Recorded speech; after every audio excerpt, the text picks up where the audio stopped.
നമസ്കാരം. ഞാൻ തുടങ്ങാം. കാരണം ഒരുപക്ഷെ MBA വന്നിട്ട് ഞാൻ തുടങ്ങിയില്ലെങ്കിൽ അതൊരുപക്ഷെ ഞാൻ ചെയ്യുന്നത് തെറ്റായിരിക്കും. കാരണം ഞാൻ എൻ്റെ ജേർണി തുടങ്ങിയത് മാതൃഭൂമിയിൽ നിന്നാണ്. ഇവിടെ ഇരിക്കുന്ന മിക്ക ആൾക്കാർക്കും എന്നെ അറിയാം. ഞാൻ കൂടെ ജോലി ചെയ്ത ആൾക്കാരാണ്, ഞാൻ കൂടെ വർക്ക് ചെയ്ത ആൾക്കാരാണ്. ഇപ്പോൾ എൻ്റെ പേര് ടാഗ് പറയുന്ന പോലെ RJ ആയിട്ടാണ് ഞാൻ എൻ്റെ കരിയർ തുടങ്ങിയത് തന്നെ. അപ്പോൾ അത് തുടങ്ങിയത് ക്ലബ് FM വെച്ചാണ്. And I'm really honoured, അല്ലെങ്കിൽ I'm really happy to be here. കാരണം ഇതൊരു വീട്ടിലേക്കൊരു തിരിച്ച് മടക്കി വരവെന്നുള്ള രീതി പോലെ പറയേണ്ടി വരും. I'm so happy to be here. കാരണം ഈ മാതൃഭൂമിയിലെ ഈ വേദിയിൽ ഇതുപോലെ ഒരുപാട് കാര്യങ്ങൾക്ക് ഓടി നടന്ന ആളാണ് ഞാനും. അപ്പോൾ അന്ന് ഇവിടെ നടന്നപ്പോഴൊക്കെ ഒരു ഗസ്റ്റായിട്ട് ഇവിടെ ഇരിക്കാൻ പറ്റിയിരുന്നെങ്കിൽ എന്നുള്ളൊരു ആഗ്രഹം ഞാനും മനസ്സിൽ എപ്പോഴും വന്നിട്ടുണ്ട്. അപ്പോൾ അങ്ങനെ ഇന്ന് ഇവിടെ വന്ന് ഇരിക്കുമ്പോഴത്തേക്ക് it feels really great and ഒരുപാട് സന്തോഷം ഇവിടെ വന്നതിലും. ആൻഡ് ദെൻ ഇതിനേക്കാളും വലിയൊരു കാര്യം, ട്രിവാൻഡ്രം എൻ്റെ സ്വന്തം നാടാണ്. So really happy to be here. Thank you, thanks a lot. Hi, എല്ലാവർക്കും നമസ്കാരം. എൻ്റെ പേര് വർഷ. ഞാനും RJ ആയിട്ടാണ് തുടങ്ങിയത്. എനിക്ക് തോന്നുന്നു ഒട്ടുമിക്ക ക്രിയേറ്റേഴ്സ് എന്ന് മാത്രമല്ല, അങ്ങനെയല്ല, ഉള്ളവരൊക്കെ RJ കുറച്ച് കാലം റേഡിയോയിൽ കിടന്നിങ്ങനെ നമ്മൾ മെഴുകി കുറച്ച് കഴിഞ്ഞിട്ടാണ് അവിടുന്ന് ഇറങ്ങിയിട്ട് പിന്നെ ഇൻഡിപെൻഡൻ്റ് ആയിട്ട് നമ്മൾ പരിപാടി തുടങ്ങുന്നത്. ഞാൻ റേഡിയോ മിർച്ചിയിലായിരുന്നു. അതായത് ഒരു 3.5 കൊല്ലം കൊച്ചിയിൽ റേഡിയോ മിർച്ചിയിലായിരുന്നു. പക്ഷേ ട്രിവാൻഡ്രത്തും കോഴിക്കോടും എൻ്റെ ഷോ പോകുന്നുണ്ടായിരുന്നു. സിൻഡിക്കേറ്റഡ് ഷോ ആയിരുന്നു. അപ്പം അവിടുന്നാണ് ഞാൻ കണ്ടൻറ് ക്രിയേഷൻ തുടങ്ങിയത്. തുടങ്ങുന്ന സമയത്ത് അത് കണ്ടൻറ് ക്രിയേഷൻ ആണെന്നൊന്നും എനിക്ക് അറിയണ്ടായിരുന്നില്ല. ആ സമയത്ത് ഇപ്പോൾ പറഞ്ഞ പോലെ കുറേ നോർത്ത് ഇന്ത്യൻ ആൾക്കാരൊക്കെ കുറേ ക്രിയേറ്റ് ചെയ്യുന്നുണ്ട്, കുറേ സംഭവങ്ങൾ ചെയ്യുന്നുണ്ട്. നമ്മുടെ നാട്ടിലും ഇഷ്ടംപോലെ ആൾക്കാരൊക്കെ ഉണ്ട്. പക്ഷെ എനിക്ക് മടിയായിരുന്നു. എൻ്റെ പ്രോഗ്രാമിംഗ് ഹെഡ് എൻ്റെ അടുത്ത് നിർബന്ധമായിട്ട് പറയാറുണ്ട്, എല്ലാ ആഴ്ചയും ഇത്ര കണ്ടൻറ് വെച്ച് പോകണം, ഇല്ല എന്നുണ്ടെങ്കിൽ ഞങ്ങൾ നല്ല സ്നേഹബന്ധത്തിലായിരുന്നു.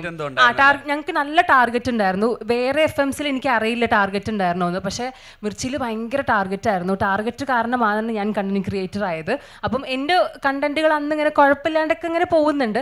അതെനിക്ക് പണിയായി എന്ന് പറഞ്ഞിട്ടുണ്ടെങ്കിൽ അതുകൊണ്ട് മാത്രം എൻ്റെ അടുത്ത് കുറേ ഉണ്ടാക്കാൻ പറഞ്ഞിട്ട് അങ്ങനെ ഞാൻ ചെയ്തു തുടങ്ങിയത്. പക്ഷെ അത് തുടങ്ങുന്ന സമയത്ത് സത്യം പറഞ്ഞാൽ എനിക്ക് അറിയില്ല. പിന്നെ അങ്ങോട്ട് എൻ്റെ കാറിൻ്റെ EMI, നമ്മളെ ഫ്ലാറ്റിൻ്റെ റെൻറ്റ്, അതെൻ്റെ ഉടുത്തിരിക്കുന്ന സാരി അടക്കം എല്ലാത്തിനും പൈസ പിന്നെ വരാൻ പോണത് കണ്ടന്റ് ക്രിയേഷനിലൂടെയാണെന്നുള്ളത് മാത്രമല്ല.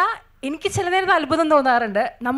ഞാൻ ജെൻസി എന്നല്ല, ഞാൻ 90s കിഡിൽ പെടുന്ന ആളാണ്. അപ്പം നമ്മൾ പഠിച്ചിരുന്ന സമയത്ത് എന്താ പറയുക, ഡിഗ്രി പഠിക്കുന്നു, അല്ലെങ്കിൽ ഞാൻ MBA പഠിച്ചു, അത് പഠിച്ചു, ഇത് പഠിച്ചു, ഇങ്ങനത്തെ ഒരു ജോലി സാധ്യതയെ പറ്റി ഒരാളും പറഞ്ഞിട്ടില്ല. അത് കാരണം നാട്ടിലും വീട്ടിലൊക്കെ ഭയങ്കര ചീത്തവിളിയും കേട്ട് കഷ്ടപ്പെട്ട് പഠിച്ചിട്ട് പിന്നെ അവസാനം ഇതൊന്നും ബന്ധമില്ലാത്ത പരിപാടി ചെയ്യണു, ജീവിക്കണു, ഹാപ്പിയായിട്ട് പോകണു. അത്രയൊക്കെ തന്നെ ഉള്ളൂ. ഇനി ബാക്കി നമുക്ക് ഇനി വരെ പറഞ്ഞുകൊണ്ടിരിക്കാം. എനിക്ക് സത്യം പറഞ്ഞാലും ഞാൻ RJ ആയിരുന്നെങ്കിലും TV ഞാൻ ഷോസ് സ്റ്റാർ സിംഗർ ചെയ്തിട്ടുണ്ടെങ്കിൽ കൂടിയിട്ടും എനിക്ക് ആൾക്കാരെ പെട്ടെന്ന് കാണുമ്പോൾ ഒരു ഇടങ്ങേറുണ്ട് എന്ന് പറഞ്ഞിട്ടുണ്ടെങ്കിൽ പേടി എന്നല്ല, പക്ഷെ എനിക്ക് ഭയങ്കര നാണമാണ്. അത് ആരും പറഞ്ഞ് വിശ്വസിക്കാത്ത കാര്യമാണ്. RJ അല്ലെങ്കിൽ ഇപ്പോൾ ടെലിവിഷൻ പ്രസന്റ് എന്നൊക്കെ പറയുമ്പോൾ നമുക്ക് അങ്ങനെ വലിയ നാണമൊന്നും ഇല്ലാത്ത ആൾക്കാരാണ്, ഭയങ്കര എക്സ്ട്രോവേർട്സ് ആണെന്ന് പറയും. പക്ഷെ എനിക്ക് അങ്ങനെയല്ല. എനിക്കിങ്ങനെ മൊത്തത്തിൽ ഒരു ഇടങ്ങേറ് തോന്നാറുണ്ട്. പക്ഷെ അത് പതുക്കെ ശരിയായിട്ട് വരും. ഞാൻ വൺസ് ഒന്ന് റെഡി ആയി കഴിഞ്ഞാൽ പിന്നെ ഞാൻ സംസാരിച്ചു തുടങ്ങും. അപ്പം ഇനി ഇവരൊക്കെ സംസാരിക്കട്ടെ, അടുത്ത ആൾക്ക് നമുക്ക് മൈക്ക് കൊടുക്കാം. ഓക്കെ, എല്ലാവർക്കും നമസ്കാരം. എൻ്റെ പേര് ശൈലജ. നാട് ചെങ്ങന്നൂർ മാവേലിക്കരിക്ക് ഇടയ്ക്ക് ഉളുന്തി എന്ന് പറയും. ഇങ്ങനെ ഒരു വേദിയിൽ വന്നിരിക്കുന്ന കയറിയപ്പോഴേ തന്നെ കാലും കൈയും എല്ലാം അങ്ങ് വിറച്ച്. ആദ്യമായിട്ടാണ് ഇങ്ങനെ ഒരു വേദിയിലോട്ട് കയറുന്നത്. പിന്നെ എൻ്റെ മോനാണ്. മോൻ്റെ കൂടെ നിന്ന് ഇപ്പം ശാലം ധൈര്യമൊക്കെ വന്ന് അടുക്കളയിലൊക്കെ കിടന്ന് ഞാൻ ഇത്രയൊക്കെ പറയാനും എടുക്കാനും ഒക്കെ തുടങ്ങി. ഇനി ഇവൻ്റെ കൂടെ ഒക്കെ പിടിച്ച് നിൽക്കണ്ടായോ? കണ്ടൻറ്റ് ചെയ്യുമ്പോൾ എല്ലാം പറയുന്നതെല്ലാം പിടിച്ച് എടുത്ത് അതുപോലെ എല്ലാം പറയാൻ ഇപ്പം പഠിച്ചു വരുന്നു. ആദ്യമേ ഒക്കെ പറ്റത്തില്ലായിരുന്നു. ഇപ്പോൾ ഒരുമാതിരി എല്ലാം ശരിയായി വരുന്നുണ്ട്. ഭയങ്കര സന്തോഷമുണ്ട് ഇവിടെ ഇരിക്കുമ്പം. അത് മാതൃഭൂമിയോട് മൈക്കിനകത്ത് വലിയ സംസാരിച്ച് പരിചയമില്ല കേട്ടോ. മാതൃഭൂമിയോട് ഒരുപാട് നന്ദിയുണ്ട്. ഒന്ന് ഞങ്ങളെ ഇത് വിളിച്ചതും പിന്നെ ഞാൻ TV-ക്കകത്ത് മാത്രം കണ്ട വർഷ ചേച്ചിയോടൊക്കെ ഇരിക്കാൻ പറ്റി. പിന്നെ ചേട്ടൻ, ഞാനൊക്കെ MBA പഠിക്കുന്ന സമയത്ത് ചേട്ടൻ്റെയൊക്കെ റീൽസ് കാണുമായിരുന്നു. അപ്പം ഒരിക്കലും കരുതിയിട്ടില്ല ഇങ്ങനെ ഒരു സ്റ്റേജിൽ ഇവരോട് ഇരിക്കാൻ പറ്റുമെന്ന്. പിന്നെ ഞങ്ങളെ കേൾക്കാൻ വേണ്ടി ഇത്ര ആളുകൾ ഇങ്ങനെ ഇങ്ങനെ ഇരിക്കൂ എന്നുള്ളത് സ്വപ്നത്തിൽ പോലും കണ്ട ഒരു കാര്യമല്ല. അതുകൊണ്ട് മാതൃഭൂമിക്ക് ഒരു നന്ദി. രണ്ടാമത്തെ നന്ദി, MBA കഴിഞ്ഞ് ഞാൻ കുറേ അപ്ലൈ ചെയ്ത് മാതൃഭൂമിക്ക്, എന്നെ വിളിച്ചില്ല. അതുകൊണ്ടാണ് എനിക്കിവിടെ ഗസ്റ്റായിട്ട് വരാൻ പറ്റിയത്. അന്ന് എനിക്ക് ജോലി തന്നായിരുന്നെങ്കിൽ ഞാനും ഇങ്ങനെ കിടന്ന് ഓടേണ്ടി വന്നേനെ. അതിനൊരായിരം നന്ദി. പിന്നെ നമുക്ക് സംസാരിക്കുമ്പോൾ എല്ലാം പറയാം. ഒത്തിരി നന്ദിയുണ്ട് എല്ലാവരും വന്നതിലും. നമുക്ക് സംസാരിക്കാം. ഇപ്പം ഞാൻ ഒരു ചോദ്യം, എനിക്കിപ്പം അബിയോട് തന്നെ ആദ്യം ചോദിക്കാനുള്ളത്, ഇപ്പം യൂഷ്വലി ഒരുപാട് ക്രിയേറ്റേഴ്സിനെ കാണുമ്പോൾ ഇപ്പം ഞാനൊരു കണ്ടന്റ് ക്രിയേറ്റ് ചെയ്യുന്ന സമയത്ത് തന്നെ ഞാൻ എൻ്റെ ഒരു യൂണിവേഴ്സിനകത്താണ് ഞാൻ ക്രിയേറ്റ് ചെയ്യുന്നത്. അതായത് ഞാൻ തന്നെ ക്യാരക്ടേഴ്സ് അങ്ങോട്ടും ഇങ്ങോട്ടും സ്വിച്ച് ചെയ്താണ് എൻ്റെ ഒരു ക്രിയേഷൻ. ഇപ്പം വർഷയാണെങ്കിലും വർഷയുടേതും ഏകദേശം സിമിലർ ജോണറാണ്. ഇപ്പം നിങ്ങൾ രണ്ടുപേരും ആ ഒരു സ്വിച്ചിങ്, അതായത് അബി എങ്ങനെ കണ്ടുപിടിച്ചു, അതായത് അമ്മയ്ക്ക് ആ ഒരു സംഭവം വെച്ച് ചെയ്യണം, അല്ലെങ്കിൽ അബി തന്നെ റോൾ മാറ്റി ചെയ്യേണ്ട, അമ്മയും കൂടെ ഉൾപ്പെടുത്താം, അമ്മയ്ക്ക് ഇത് ചെയ്യാൻ പറ്റും എന്ന് എപ്പോഴാണ് മനസ്സിലായത്? അതെങ്ങനെയാണ് ടെക്നിക്ക് കണ്ടുപിടിച്ചെങ്ങനെ? അത് സംഭവം സത്യം പറയുകയാണെങ്കിൽ ഈ ഒരു കഴിവുണ്ടെന്നൊന്നും എനിക്ക് അറിയത്തില്ലായിരുന്നു. എനിക്ക് ഇങ്ങനെ എഴുതാൻ പറ്റുമെന്നും സ്ക്രിപ്റ്റ് എഴുതാൻ പറ്റുമെന്നൊന്നും അറിയത്തില്ലായിരുന്നു. അപ്പം ഈ MBA ആയിരുന്നു ഞാൻ. അപ്പം 2 വർഷം ഞാൻ ഈ വെളിയിലോട്ട് പോകാൻ എബ്രോഡ് സ്റ്റഡീസ് ആയിരുന്നു ഒരിടയ്ക്കത്തെ ട്രെൻഡ്. അപ്പോൾ അത് നോക്കി നടന്നില്ല. അപ്പോൾ അവസാനം കുറേ നോക്കി അല്ലാതെ പിന്നെ മാതൃഭൂമി പോലുള്ള വലിയ വലിയ ബ്രാൻഡ് അങ്ങനെയൊക്കെ അയച്ചു നോക്കി, കിട്ടുന്നില്ല. കാരണം സമയം കഴിഞ്ഞാൽ നമ്മളെ ആർക്കും വേണ്ട, അതുപോലെ തന്നെ.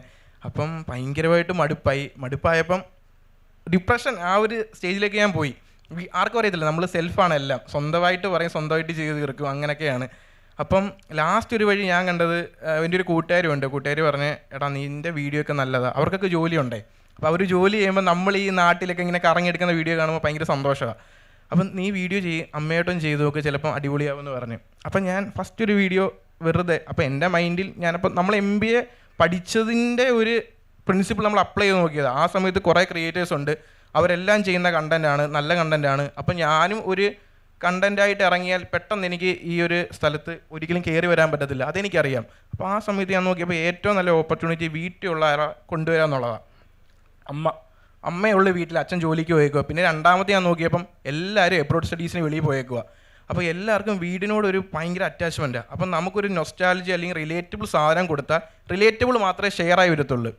ഷെയർ വാല്യൂ ഉണ്ടെങ്കിലേ നമുക്ക് എല്ലാവർക്കും കാണാനുള്ളൊരു താല്പര്യം വരത്തുള്ളൂ. അപ്പോൾ ഞാൻ ആദ്യമേ റിലേറ്റബിൾ മാത്രം ചെയ്യാൻ തുടങ്ങി. അപ്പോഴത്തേക്ക് ഷെയർ വാല്യൂ കൂടി. പിന്നെ എല്ലാവരുടെയും അമ്മമാരെന്ന് പറയുമ്പം, ഇപ്പം ഞാൻ അമ്മയായിട്ട് ചെയ്താൽ ഒരിക്കലും നിങ്ങൾക്ക് എന്നോട് ഇഷ്ടം തോന്നത്തില്ല, എല്ലാവർക്കും ഒരു അമ്മയെന്നുള്ള സ്നേഹം തോന്നത്തില്ല. നിങ്ങൾക്ക് തോന്നുന്നത് അവൻ ചെയ്തത് കൊള്ളാം, അങ്ങനല്ലേ തോന്നത്തുള്ളൂ. പക്ഷേ അമ്മ ചിരിക്കുമ്പം നിങ്ങൾക്ക് നിങ്ങളുടെ അമ്മയായിട്ട് തോന്നും, അമ്മ കരയുമ്പോൾ നിങ്ങളുടെ അമ്മ കരയുന്നതായിട്ട് തോന്നും. നിങ്ങൾക്ക് എപ്പോഴും ആ ഒരു ഫീലിങ്സ് അങ്ങോട്ട് പാസ് ചെയ്യാൻ പറ്റും. ആ ഒരു സംഭവമാണ് ഞാൻ എൻ്റെ മെയിൻ കണ്ടൻ്റാക്കി എടുത്തത്. എൻ്റെ ഒരു എന്ന് വെച്ചാൽ ആ ഒരു എന്ന് പറഞ്ഞു, ഇവിടെങ്കിലും അത് സമ്മതിച്ചല്ലോ, അമ്മയുള്ളതുകൊണ്ടാണ്. പെട്ടെന്ന് രക്ഷപ്പെടണല്ലോ, എപ്പോഴും നമ്മൾ ഇമോഷനെ പിടിക്കണം. ചിരിച്ചുകൊണ്ട് മാത്രം ആരും അത് ഇഷ്ടമാണെന്ന് പറയത്തില്ല. ഇമോഷൻസ് കയറി പിടിച്ചാൽ പെട്ടെന്ന് നമ്മൾ രക്ഷപ്പെടും.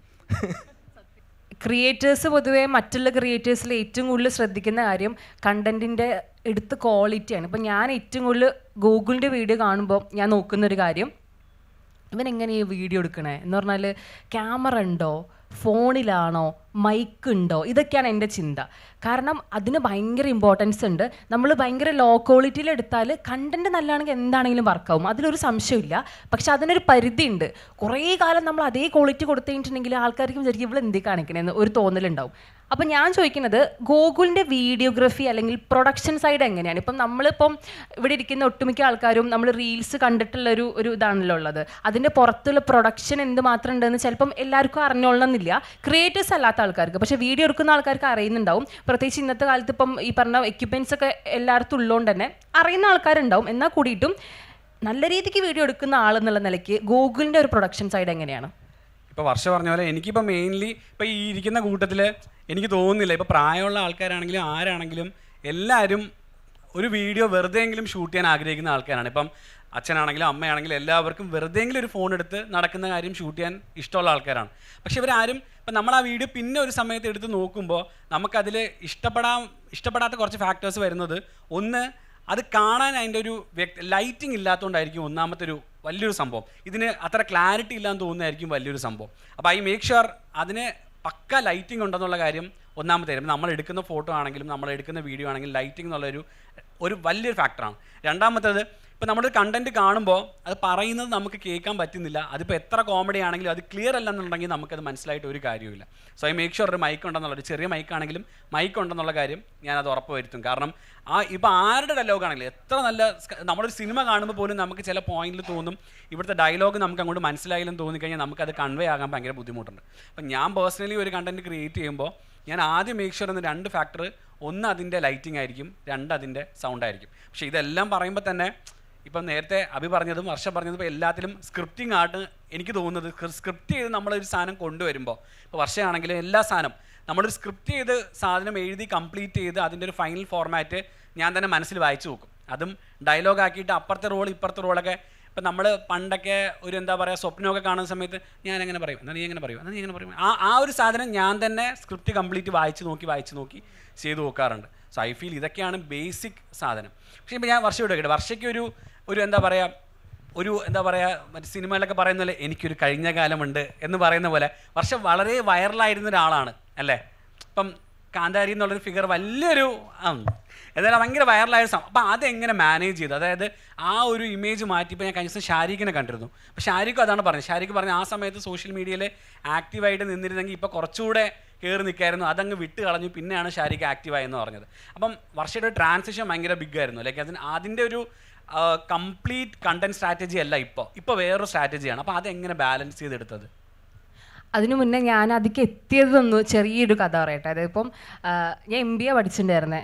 ഇയാൾ പറഞ്ഞപ്പോൾ എനിക്ക് നൊസ്റ്റാൾജി അടിച്ചു. എന്ന് പറഞ്ഞാൽ ഒട്ടുമിക്ക ആൾക്കാർ MBA പഠിക്കുന്നത്, BBA പഠിക്കും, അതുകൊണ്ട് നേരെ MBAക്ക് പോകും. പറയാൻ വലിയ പേരായല്ലോ അതുകൊണ്ട്. അപ്പോൾ MBA പഠിച്ചിട്ട് ബാംഗ്ലൂർ എനിക്ക് പ്രൊജക്റ്റിൻ്റെ സമയത്ത് ജോലിയും കിട്ടി.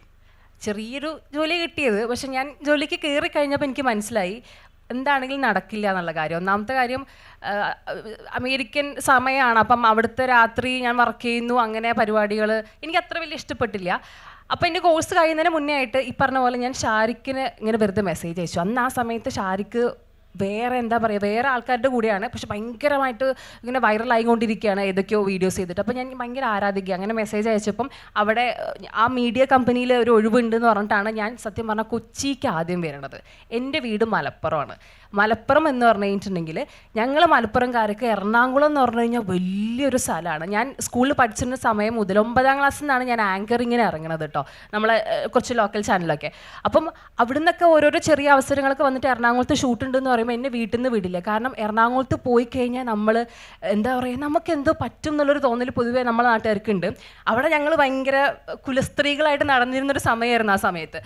ഇപ്പോൾ ബാംഗ്ലൂരിനെ പറ്റി പറയുന്ന പോലെ ഏകദേശം അങ്ങനെ തന്നെയാണ്. അപ്പോൾ എൻ്റെ ജീവിതത്തിലെ ഏറ്റവും വലിയ സ്വപ്നം എന്ന് പറഞ്ഞാൽ എറണാകുളത്ത് പോകണം, എന്നിട്ട് വലിയ നിലയിൽ എത്തണം എന്നുള്ളതായിരുന്നു. അത് ഞാൻ ബാംഗ്ലൂർ പോയപ്പോഴാണ് നടന്നത്. ബാംഗ്ലൂർക്ക് എന്നെ ഈ പറഞ്ഞ പോലെ വിട്ടുണ്ടായിരുന്നില്ല, പക്ഷെ ഞങ്ങൾ അടി ഉണ്ടാക്കി പോയി. ഞാൻ അച്ഛനും ഫുൾ ടൈം അടിയാണ്, ഇപ്പോഴും അടിയാണ് കേട്ടോ. എന്നിട്ട് അവിടുന്ന് ഞാൻ എറണാകുളത്തേക്ക് ഈ മീഡിയ കമ്പനിക്ക് വന്നു. എന്നിട്ട് അവിടെ ഒരു 4 മാസം ഞാൻ ജോലി ചെയ്തു. ആ സമയത്താണ് ഈ പറഞ്ഞ കലിപ്പൻ്റെ കാന്താരി എന്ന് പറഞ്ഞിട്ടുള്ള ഒരു സീരീസ് അവർ സ്റ്റാർട്ട് ചെയ്യുന്നത്. അത് ചെയ്യുന്ന സമയത്ത് എനിക്ക് അന്നും ഇന്നും ടെക്നിക്കൽ കാര്യങ്ങളെപ്പറ്റി ഒരുവിധ ധാരണയില്ലാത്ത ആളാണ്. ഇവന്തോ ഞാനിപ്പോൾ കുറേ വീഡിയോസ് ചെയ്യുന്നുണ്ടെങ്കിൽ കൂടിയിട്ടും എനിക്ക് ടെക്നിക്കൽ പക്ഷെ അത്ര അറിയില്ല. എനിക്ക് തോന്നുന്നു ആൺകുട്ടിക്ക് കുറച്ച് കൂടുതൽ അറിയായിരിക്കും. അത് പൊളിറ്റിക്കലി ഇൻകറക്റ്റ് ആണെങ്കിൽ കൂടിയിട്ടും ഞാൻ മനസ്സിലാക്കുന്ന സത്യതാണ്, എനിക്കത്ര അറിഞ്ഞൂടാ. ആൺകുട്ടിക്കാണ് കുറച്ചും കൂടി അറിയാൻ തോന്നുന്നു ഇപ്പോൾ ടെക്നിക്കൽ കാര്യങ്ങളൊക്കെ. അപ്പം അവർ വീഡിയോ എടുക്കണു ഭയങ്കരമായിട്ട്. അന്ന് ടിക്ടോക്കിൻ്റെ സമയമാണ്, ബാൻ ചെയ്തിട്ടില്ല. ടിക്ടോക്കിൽ ഭയങ്കര വൈറലാവുന്നുണ്ട്. എനിക്കന്ന് ടിക്ടോക്കൊന്നുമില്ല. അപ്പം എനിക്കറിയണില്ല എന്നെ ആൾക്കാർ കാണുന്നുണ്ടെന്നുള്ള കാര്യം. ഇപ്പോൾ ഗൂഗിൾ പറഞ്ഞു വൈറലായെന്ന്. പക്ഷെ എൻ്റെ നാട്ടിൽ എന്തായതെന്ന് അറിയോ? എനിക്കത് ചീത്തപ്പേരാണായത്. എന്ന് പറഞ്ഞിട്ടുണ്ടെങ്കിൽ എനിക്കൊരു വല്യമ്മ ഉണ്ട്, എൻ്റെ അച്ഛൻ്റെ ചേച്ചി. 22 വയസ്സിലാണ് അവർക്ക്, അതായത് എൻ്റെ വല്യമ്മയ്ക്ക് 22 വയസ്സുള്ളപ്പോൾ അച്ഛൻ ഉണ്ടാവണം. അത്രയും ഏജ് ഗ്യാപ്പ് ഉണ്ട് അവർ തമ്മിൽ. എൻ്റെ അടുത്തൊരു ദിവസം വീട്ടിൽ വന്നിട്ട് ചോദിക്കാം ഷാരിഖിനെ പറ്റിയിട്ടാണ്, ഈ ഇപ്പോൾ ഏതോ താടിക്കാരൻ്റെ കൂടെ നട്ടല്ലോ എന്ന് എൻ്റെ അടുത്ത്. അപ്പം ഞാൻ പോയി അല്ല, ഞാൻ ഒന്നും മിണ്ടാൻ പോയില്ല. കാരണം എന്താ വെച്ചാൽ നല്ല നാക്ക കുടുംബത്തിലെല്ലാവർക്കും, ഓരോരുത്തർ വർത്താനം പറഞ്ഞ് പിടിച്ചെടുക്കാൻ പറ്റില്ല. ഞാൻ ഒന്നും മിണ്ടിയില്ല. അതവിടെ ഭയങ്കര ചീത്തപ്പേരായി. എൻ്റെ അച്ഛന് ഒട്ടും ഇഷ്ടമല്ലായിരുന്നു ഞാൻ വീഡിയോയിൽ അഭിനയിക്കുന്നത്. അച്ഛനെ വിളിച്ച് ചോദിച്ചത്, അച്ഛൻ്റെ ഫ്രണ്ട്സിൻ്റെ മക്കളൊക്കെ വലിയ വലിയ MNCകളിൽ വർക്ക് ചെയ്യുകയാണ്. അപ്പം എൻ്റെ മോൾ എന്താ ചെയ്യണോ ചോദിച്ചാൽ ഞാൻ എന്താ പറയണ്ടേ, വീഡിയോ അഭിനയിച്ച് നടക്കുകയാണോ എന്ന് ചോദിച്ചു എൻ്റെ അടുത്ത്. അപ്പോൾ എനിക്ക് പറയാൻ മറുപടിയൊന്നുമില്ല. അച്ഛന് ഒരു തരത്തിൽ എന്നെ കൺവിൻസ് ചെയ്യാൻ പറ്റില്ല എന്ന് മനസ്സിലായപ്പം എൻ്റെ കുടുംബക്കാരെ, അതുവരെ അച്ഛൻ വിളിക്കാത്ത കുടുംബക്കാരെ, ബന്ധമില്ലാത്ത കുടുംബക്കാരൊക്കെ വിളിച്ചിട്ട് പറഞ്ഞു, വർഷ അത് കാണിക്കണ്ട, എൻ്റെ സമ്മതത്തോടുകൂടി എല്ലാം ഉള്ള ചെയ്യണത്, എനിക്ക് ബന്ധമില്ല, നിങ്ങൾ വിളിച്ചിട്ട് ഓളെ എന്താ വെച്ചാൽ പറയണം എന്നൊക്കെ പറഞ്ഞിട്ട് എനിക്ക് അറഞ്ചം കോളാണ്. അതായത് ഞാൻ ലുലു മോളിൽ ഇരിക്കുകയാണ് ഒരു ദിവസം എൻ്റെ ഫ്രണ്ടിൻ്റെ ഒപ്പം. എന്നെ വിളിക്കാത്ത അമ്മാവനൊക്കെ വിളിച്ചിട്ട് എൻ്റെ അടുത്ത് പറഞ്ഞു, വർഷ നീ എന്താ കാണിക്കണത്, രമേശിന് എന്തോരം വിഷമം ഉണ്ടാവും ഈ ഇങ്ങനെ കാണിച്ചു കഴിഞ്ഞിട്ടുണ്ടെങ്കിൽ എന്നൊക്കെ പറഞ്ഞിട്ട് വൻ സീനൊക്കെ കാണിച്ചു. അപ്പം എനിക്ക് മനസ്സിലായില്ല ഞാൻ എന്താ അവസ്ഥയിലൂടെ കടന്നോണോ കേട്ടോ. കുറച്ച് കഴിഞ്ഞിട്ട് അച്ഛൻ എന്നെ വിളിച്ചിട്ട് പറഞ്ഞു, ഈ ഒന്നില്ലെങ്കിൽ എൻ്റെ അഭിനയം നിർത്തുക, ഈ സിനിമ അഭിനയം നിർത്തുക എന്നൊക്കെ പറയാൻ നമുക്കൊരു രസമുണ്ടെന്ന് നിൽക്കുക. ഞാൻ ടിക്ടോക്കിൽ അഭിനയിച്ചതിനാണ് എൻ്റെ അച്ഛൻ പറഞ്ഞത്, ഒന്നില്ലെങ്കിൽ ഈ എൻ്റെ അഭിനയം നിർത്തുക, അല്ലാന്നുണ്ടെങ്കിൽ കുടുംബമായിട്ടുള്ള ബന്ധം നിർത്തുക എന്ന് പറഞ്ഞു. അപ്പം ഞാൻ ആ സമയത്ത് എന്ന് പറഞ്ഞിട്ടുണ്ടെങ്കിൽ ഭയങ്കര കൺഫ്യൂസ്ഡാണ്. എനിക്ക് മൊത്തത്തിൽ ഇങ്ങനെ വല്ലാണ്ട് അവസ്ഥയൊക്കെ ഇടപെടും. അപ്പം ഞാൻ മൂപ്പരെടുത്ത് പറഞ്ഞു ഞാൻ കുടുംബമായിട്ടുള്ള ബന്ധം നിർത്താമെന്ന് പറഞ്ഞു. അതാണ് ഞാൻ ആദ്യമായിട്ട് എടുത്ത ബോൾഡ് ഡിസിഷൻ എൻ്റെ ലൈഫിൽ. അച്ഛൻ ഫോൺ കട്ട് ചെയ്തു. 1.5 കൊല്ലം മൂപ്പർ എൻ്റെ അടുത്ത് മിണ്ടിയിട്ടില്ല. അപ്പൊ ആ സമയത്ത് കൊച്ചിയിലുണ്ടോ? താമസം കൊച്ചിയിലാണോ? ആണ്. അപ്പൊ ബാംഗ്ലൂരിൽ നിന്ന് കൊച്ചിയിലോട്ട് വന്നു? കൊച്ചിക്ക് വന്നു ഞാൻ ഷൂട്ടിന് വേണ്ടിയിട്ടല്ല. ഞാൻ ആ മീഡിയ കമ്പനിയിൽ ഈ പറഞ്ഞ ഞങ്ങൾ വീഡിയോ ചെയ്യുന്നൊരു മീഡിയ കമ്പനിയാണ് കേട്ടോ. ടിക്ടോക്ക് വീഡിയോസ് ആണെങ്കിൽ കൂട്ടിയിട്ടും കമ്പനി ഉണ്ട് നമുക്ക്. അപ്പം ശമ്പളവും കിട്ടും. റെമ്യൂണറേഷൻ ആയിട്ടില്ല, പക്ക സാലറി പോലെ കിട്ടും. പക്ഷെ എന്ന് പറഞ്ഞാൽ റെന്റും കൊടുത്ത് ഫുഡൊക്കെ കഴിഞ്ഞാൽ ഒരു 1000 ഉറുപ്പ്യൊക്കെ വേണമെങ്കിൽ കയ്യിലുണ്ടാവും. അത്രേ ഉള്ളൂ. വലിയ ശമ്പളമൊന്നുമില്ല. അതായത് 7000 രൂപയ്ക്കാണ് ഞാൻ കൊച്ചിയിൽ ഫസ്റ്റ് ജോലിക്ക് വരുന്നത്. അതായത് എനിക്ക് അതിലും കൂടുതൽ ബാംഗ്ലൂർ ഉണ്ടായിരുന്ന 32 എന്ത് സാലറി ഉണ്ടായിരുന്ന ഞാൻ 7000 രൂപയ്ക്കില്ല കേട്ടോ. എത്ര 12-13 തോന്നുള്ളൂ കറക്റ്റ്. ആ പൈസയ്ക്ക് വന്നിട്ട് ഇത്ര ബാക്കി കയ്യിലുണ്ടാവുള്ളൂ. ഞാൻ എവിടെ പറഞ്ഞ് നിർത്തിയത് ഓർമ്മ ഉണ്ടോ? അച്ഛൻ്റെ കഥ എവിടെ പറഞ്ഞ? അച്ഛൻ 1.5 കൊല്ലം 1.5 കൊല്ലം അച്ഛൻ്റെ അടുത്ത് മിണ്ടിയിട്ടില്ല. പക്ഷേ എന്തോ ഒരു ഭാഗ്യത്തിന് എനിക്ക് റേഡിയോയിൽ ജോലി കിട്ടി. ഞാൻ മാതൃഭൂമിയായിട്ടുള്ള വേറൊരു ബന്ധം ഞാൻ പറയാം. 9ാം ക്ലാസ് പഠിക്കുന്ന സമയത്തും പത്രത്തിൽ എൻ്റെ വീട്ടിൽ മാതൃഭൂമി പത്രമാണ് അന്നും ഇന്നും എന്നും വരുത്തുന്നത്. അപ്പോൾ അതിൽ ക്ലബ് FM ഇതേപോലെ RJസിനെ അവർ അന്വേഷിക്കുന്നുണ്ട്. പക്ഷേ ഡിഗ്രി വേണം, ഇംഗ്ലീഷും വേണം. ഇംഗ്ലീഷ് എനിക്കത് കേട്ടപ്പോൾ ഒരു വിഷമമായി. കാരണം ഞാൻ മലയാളം എടുത്ത് പഠിച്ച ആളാണ്. അപ്പോൾ എനിക്ക് ഇപ്പോൾ ഇംഗ്ലീഷ് കുറേ അറിയണോ RJ ആവാമെന്നൊരു ഡൗട്ട് ഉണ്ടായിരുന്നു. പക്ഷേ ഡിഗ്രി വേണമെന്നായിരുന്നു. അപ്പോൾ ഡിഗ്രി എനിക്കില്ലായിരുന്നു. അപ്പോൾ അന്ന് മുതലൊക്കെയാണ് RJ ആവണമെന്നുള്ള ആഗ്രഹമുള്ളത്. അപ്പോൾ കൊച്ചിയിൽ വന്നപ്പം എനിക്ക് റേഡിയോയിൽ കയറണം എന്നൊരു വലിയൊരു ആഗ്രഹം ഉണ്ടായിരുന്നു. ഞാൻ ഈ മീഡിയ കമ്പനിയിൽ വർക്ക് ചെയ്തുകൊണ്ട് തന്നെ റേഡിയോയിൽ എനിക്ക് ഭാഗ്യത്തിന് ജോലി കിട്ടിയില്ല എന്നുണ്ടെങ്കിൽ ശരിക്കും പറയട്ടെ എൻ്റെ കഥ വൻ കഷ്ടത്തിലായേനെ. അച്ഛന് കുറച്ച് സന്തോഷം വന്നു. കാരണം നമ്മൾ കുറച്ച് പറയാനൊരു പേരുള്ള ഒരു കമ്പനിയിലാണ് നിൽക്കുന്നത്. ഇവരെ പ്രശ്നം എന്ന് പറഞ്ഞു കഴിഞ്ഞാൽ അഭിമാന പ്രശ്നമാണ്. എനിക്കെന്ത് പറ്റി അതൊന്നല്ല ഒരു പ്രശ്നം. അവർക്ക് 4 ആളടുത്ത് പറയണം വർഷ ആ കമ്പനിയിലാണ്, വലിയ കമ്പനിയിലാന്ന് പറഞ്ഞാൽ മൂപ്പർക്ക് പ്രശ്നമില്ല. ജോലി കിട്ടി, മൂപ്പരൊന്ന് അയഞ്ഞു. പക്ഷെ മിണ്ടിയിട്ടില്ല. പിന്നെ ഒരു 1.5 കൊല്ലം കഴിഞ്ഞ് 1.5 കൊല്ലം മിണ്ടില്ല എന്ന് പറഞ്ഞില്ലേ. ഈ റേഡിയോയിൽ ജോലി കിട്ടിയിട്ട് എൻ്റെ അച്ഛൻ സൗദിയിലാണ് വർക്ക് ചെയ്യുന്നത്. അതുകൊണ്ട് എനിക്കൊരു ഗുണം എന്ന് പറഞ്ഞു കഴിഞ്ഞാൽ എപ്പോഴും വീട്ടിൽ പോകുമ്പോൾ മൂപ്പരെ കാണണ്ട. മറ്റത് വീട്ടിലും കൂടെ ആണെങ്കിൽ ആലോചിച്ചൊക്കെ എൻ്റെ അവസ്ഥ. എനിക്ക് വീട്ടിൽ കയറാൻ പറ്റുമോ? ഇല്ല. അമ്മ മാത്രമാണ് കേട്ടോ കുറച്ചൊരു സപ്പോർട്ടൊക്കെ ഇട്ട് നിൽക്കുന്നത്. അപ്പം ഒരു തവണ മൂപ്പര് നാട്ടിൽ വന്ന സമയത്ത് ഞാൻ വീട്ടിൽ പോകണം. ഒരു അവസ്ഥ നിങ്ങൾ ആലോചിച്ച് നോക്കണം. അച്ഛന് മിണ്ടുന്നില്ല. ഞാൻ വീട്ടിൽ കയറി ചെല്ലുമ്പം എനിക്ക് പൊതുവേ ഒരു സ്ഥലത്തേക്ക് കയറി ചെല്ലാൻ ഭയങ്കര നാണമാണ്. ഇപ്പം എത്ര എന്നെ ഇഷ്ടപ്പെടുന്ന ആൾക്കാരുടെ ഇടയ്ക്കും പോകുമ്പോൾ എനിക്കിങ്ങനെ ഒരു പരിങ്ങൽ പൊതുവുണ്ട്. ഈ മിണ്ടാത്ത മനുഷ്യൻ്റെ മുഖത്തേക്ക് ഞാൻ കയറി പോകണമല്ലോ.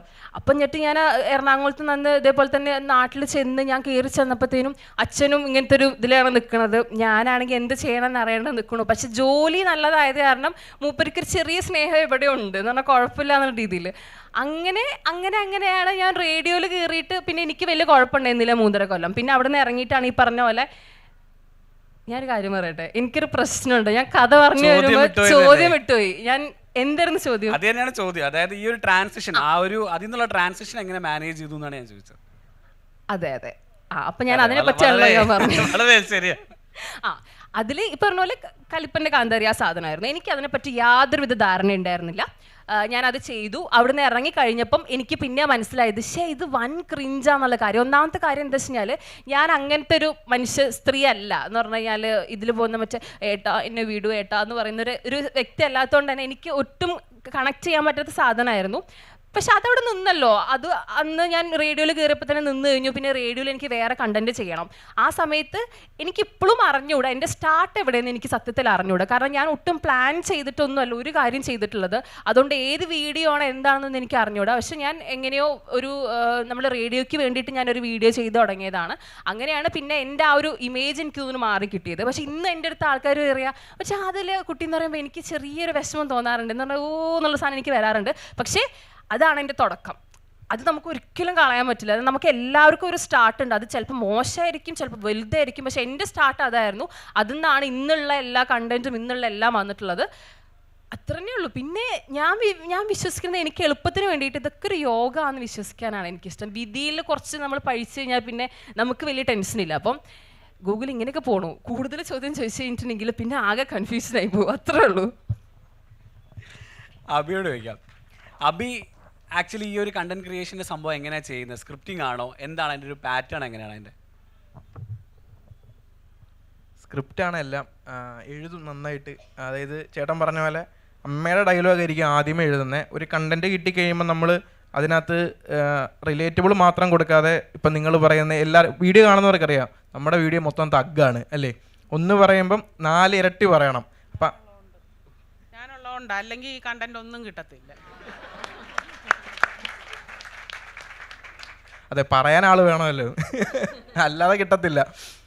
പക്ഷേ അങ്ങനെ സംഭവം എനിക്ക് ഡയലോഗ് എല്ലാം കിട്ടുന്നത് കൂട്ടുകാരുണ്ട്, നമ്മൾ നാട്ടിൻപുറത്തുകാരാ. അപ്പം അവരുടെ വീട്ടിൽ നടക്കുന്ന കാര്യങ്ങൾ ഞാൻ നന്നായിട്ട് കേട്ടിട്ട് അതെൻ്റെ മൊബൈലിനകത്ത് വാട്സപ്പിൽ എൻ്റെ തന്നെ നമ്പറുണ്ട്. 2 വാട്സപ്പ് ഉണ്ട് നമുക്ക്, ഒന്ന് ബിസിനസ്സും ഒന്ന് മറ്റേത്. 2 നമ്മുടെ വേറെ നമ്പറായിരിക്കും, അതിനകത്തൂടെ സെൻഡ് ചെയ്തിടും.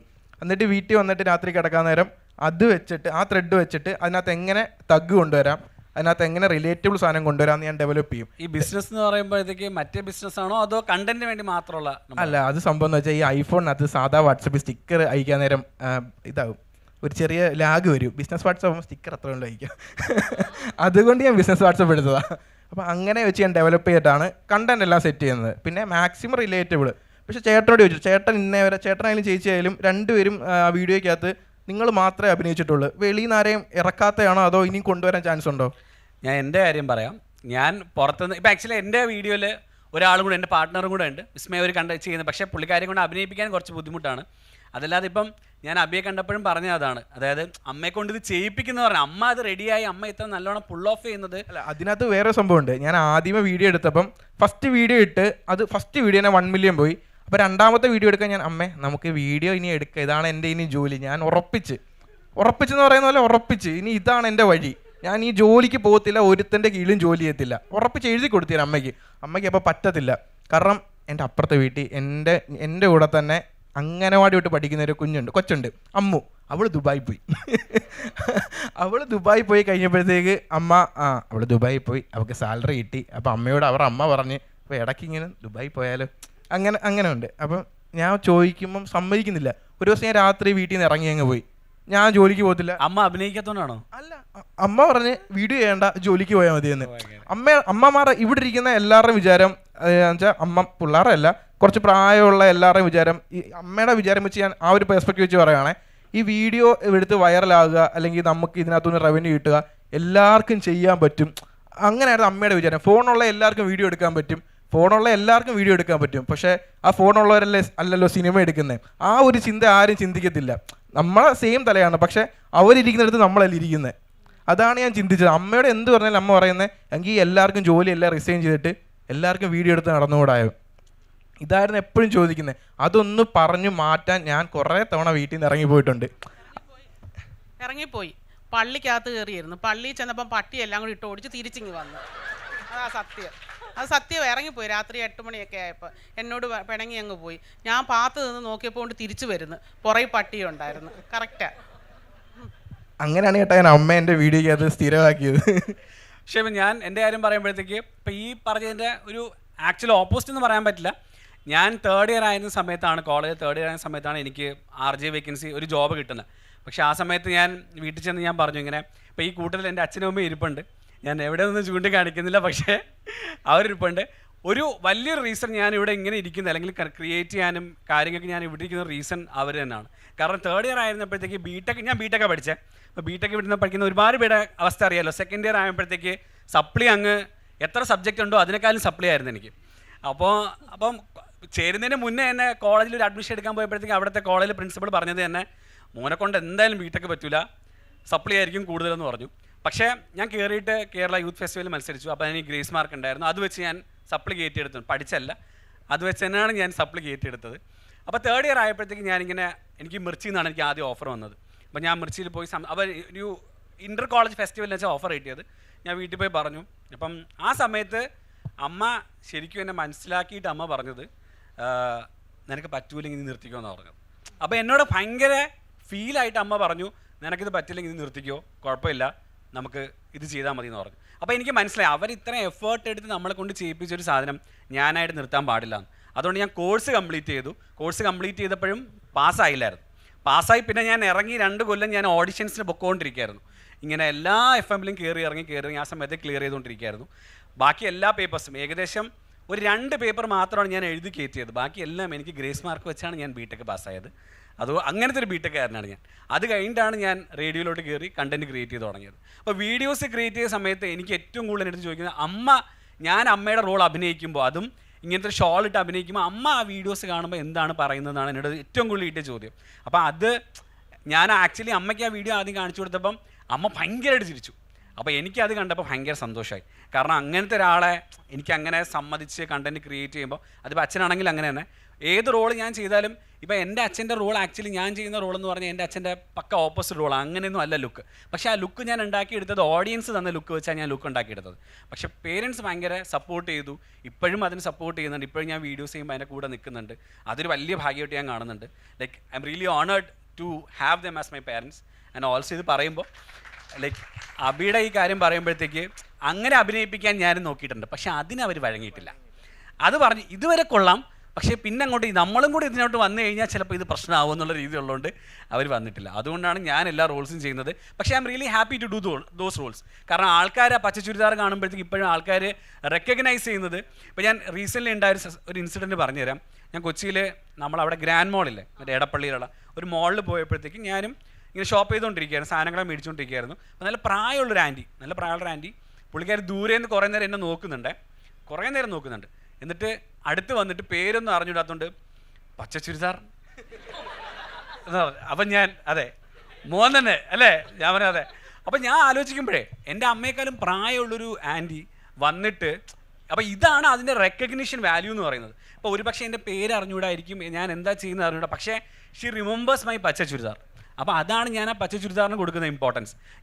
ഇപ്പം ഒരുപാട് വീഡിയോസിന് താഴെ ആൾക്കാർ കമൻറ്റ് ചെയ്യുമ്പോൾ പറയുന്നത് ഗൂഗിളെ പച്ച ചുരിദാർ മാറ്റിക്കൂടെ, പുതിയൊരു ചുരിദാർ മേടിക്കുക, അമ്മയ്ക്ക് പുതിയൊരു ചുരിദാർ മേടിച്ച് കൊടുക്കുക, നമ്മൾ വേണമെങ്കിൽ മേടിച്ചു തരാം. പക്ഷേ ദ പോയിന്റ് ഇസ് ഞാൻ അതിനൊരു റെക്കഗ്നിഷൻ വാല്യൂ കൊടുക്കുന്നുണ്ട്. അപ്പോൾ അതാണ് അതിൻ്റെ ഒരു ബേസിക് പോയിൻ്റായിട്ട് ഞാൻ കാണുന്നത്. ആൻഡ് ദെൻ പ്രായമുള്ള ആൾക്കാരെ ഓഡിയൻസ് ആയിട്ട് കിട്ടുക എന്ന് പറയുന്നത് അത് വലിയൊരു സംഭവമാണ്. നമുക്ക് യങ് ക്രൗഡിന് നമുക്ക് എപ്പോഴും കിട്ടും. പക്ഷേ എൻ്റെ ഫ്രണ്ട്സ് പോലും കാണുന്നത്, ഫ്രണ്ട്സ് മാത്രമല്ല കേട്ടോ, ബാക്കിയുള്ള ആൾക്കാർ പുറത്ത് കാണുമ്പോൾ യങ് ആയിട്ടുള്ള ആൾക്കാർ പറയുന്നത് ചേട്ടാ അമ്മ വലിയ ഫാനാട്ടോ എന്നാ പറയുന്നത്. അങ്ങനെയാണ് പറയുന്നത്, അല്ലാതെ നമ്മൾ ഫാനാണെന്നല്ല, അമ്മ വലിയ ഫാനാണെന്നാണ് പറയുന്നത്. I M really happy. കാരണം അങ്ങനത്തെ ഒരു ക്രൗഡിനെ ടാപ്പ് ചെയ്യാൻ ഒരു പക്ഷേ ഭയങ്കര ബുദ്ധിമുട്ടായിരിക്കും. സോ അതെനിക്ക് ഭയങ്കര ഞാനായിട്ട് കാണുമ്പോൾ ഭയങ്കര ഒരു സംഭവമായിട്ടാണ് ഞാൻ കാണുന്നത്. എനിക്കൊന്ന് വർഷയുടെ കാര്യത്തിലും വർഷ തന്നെയാണ് റോൾസ് ചെയ്യുന്നത് അല്ലേ.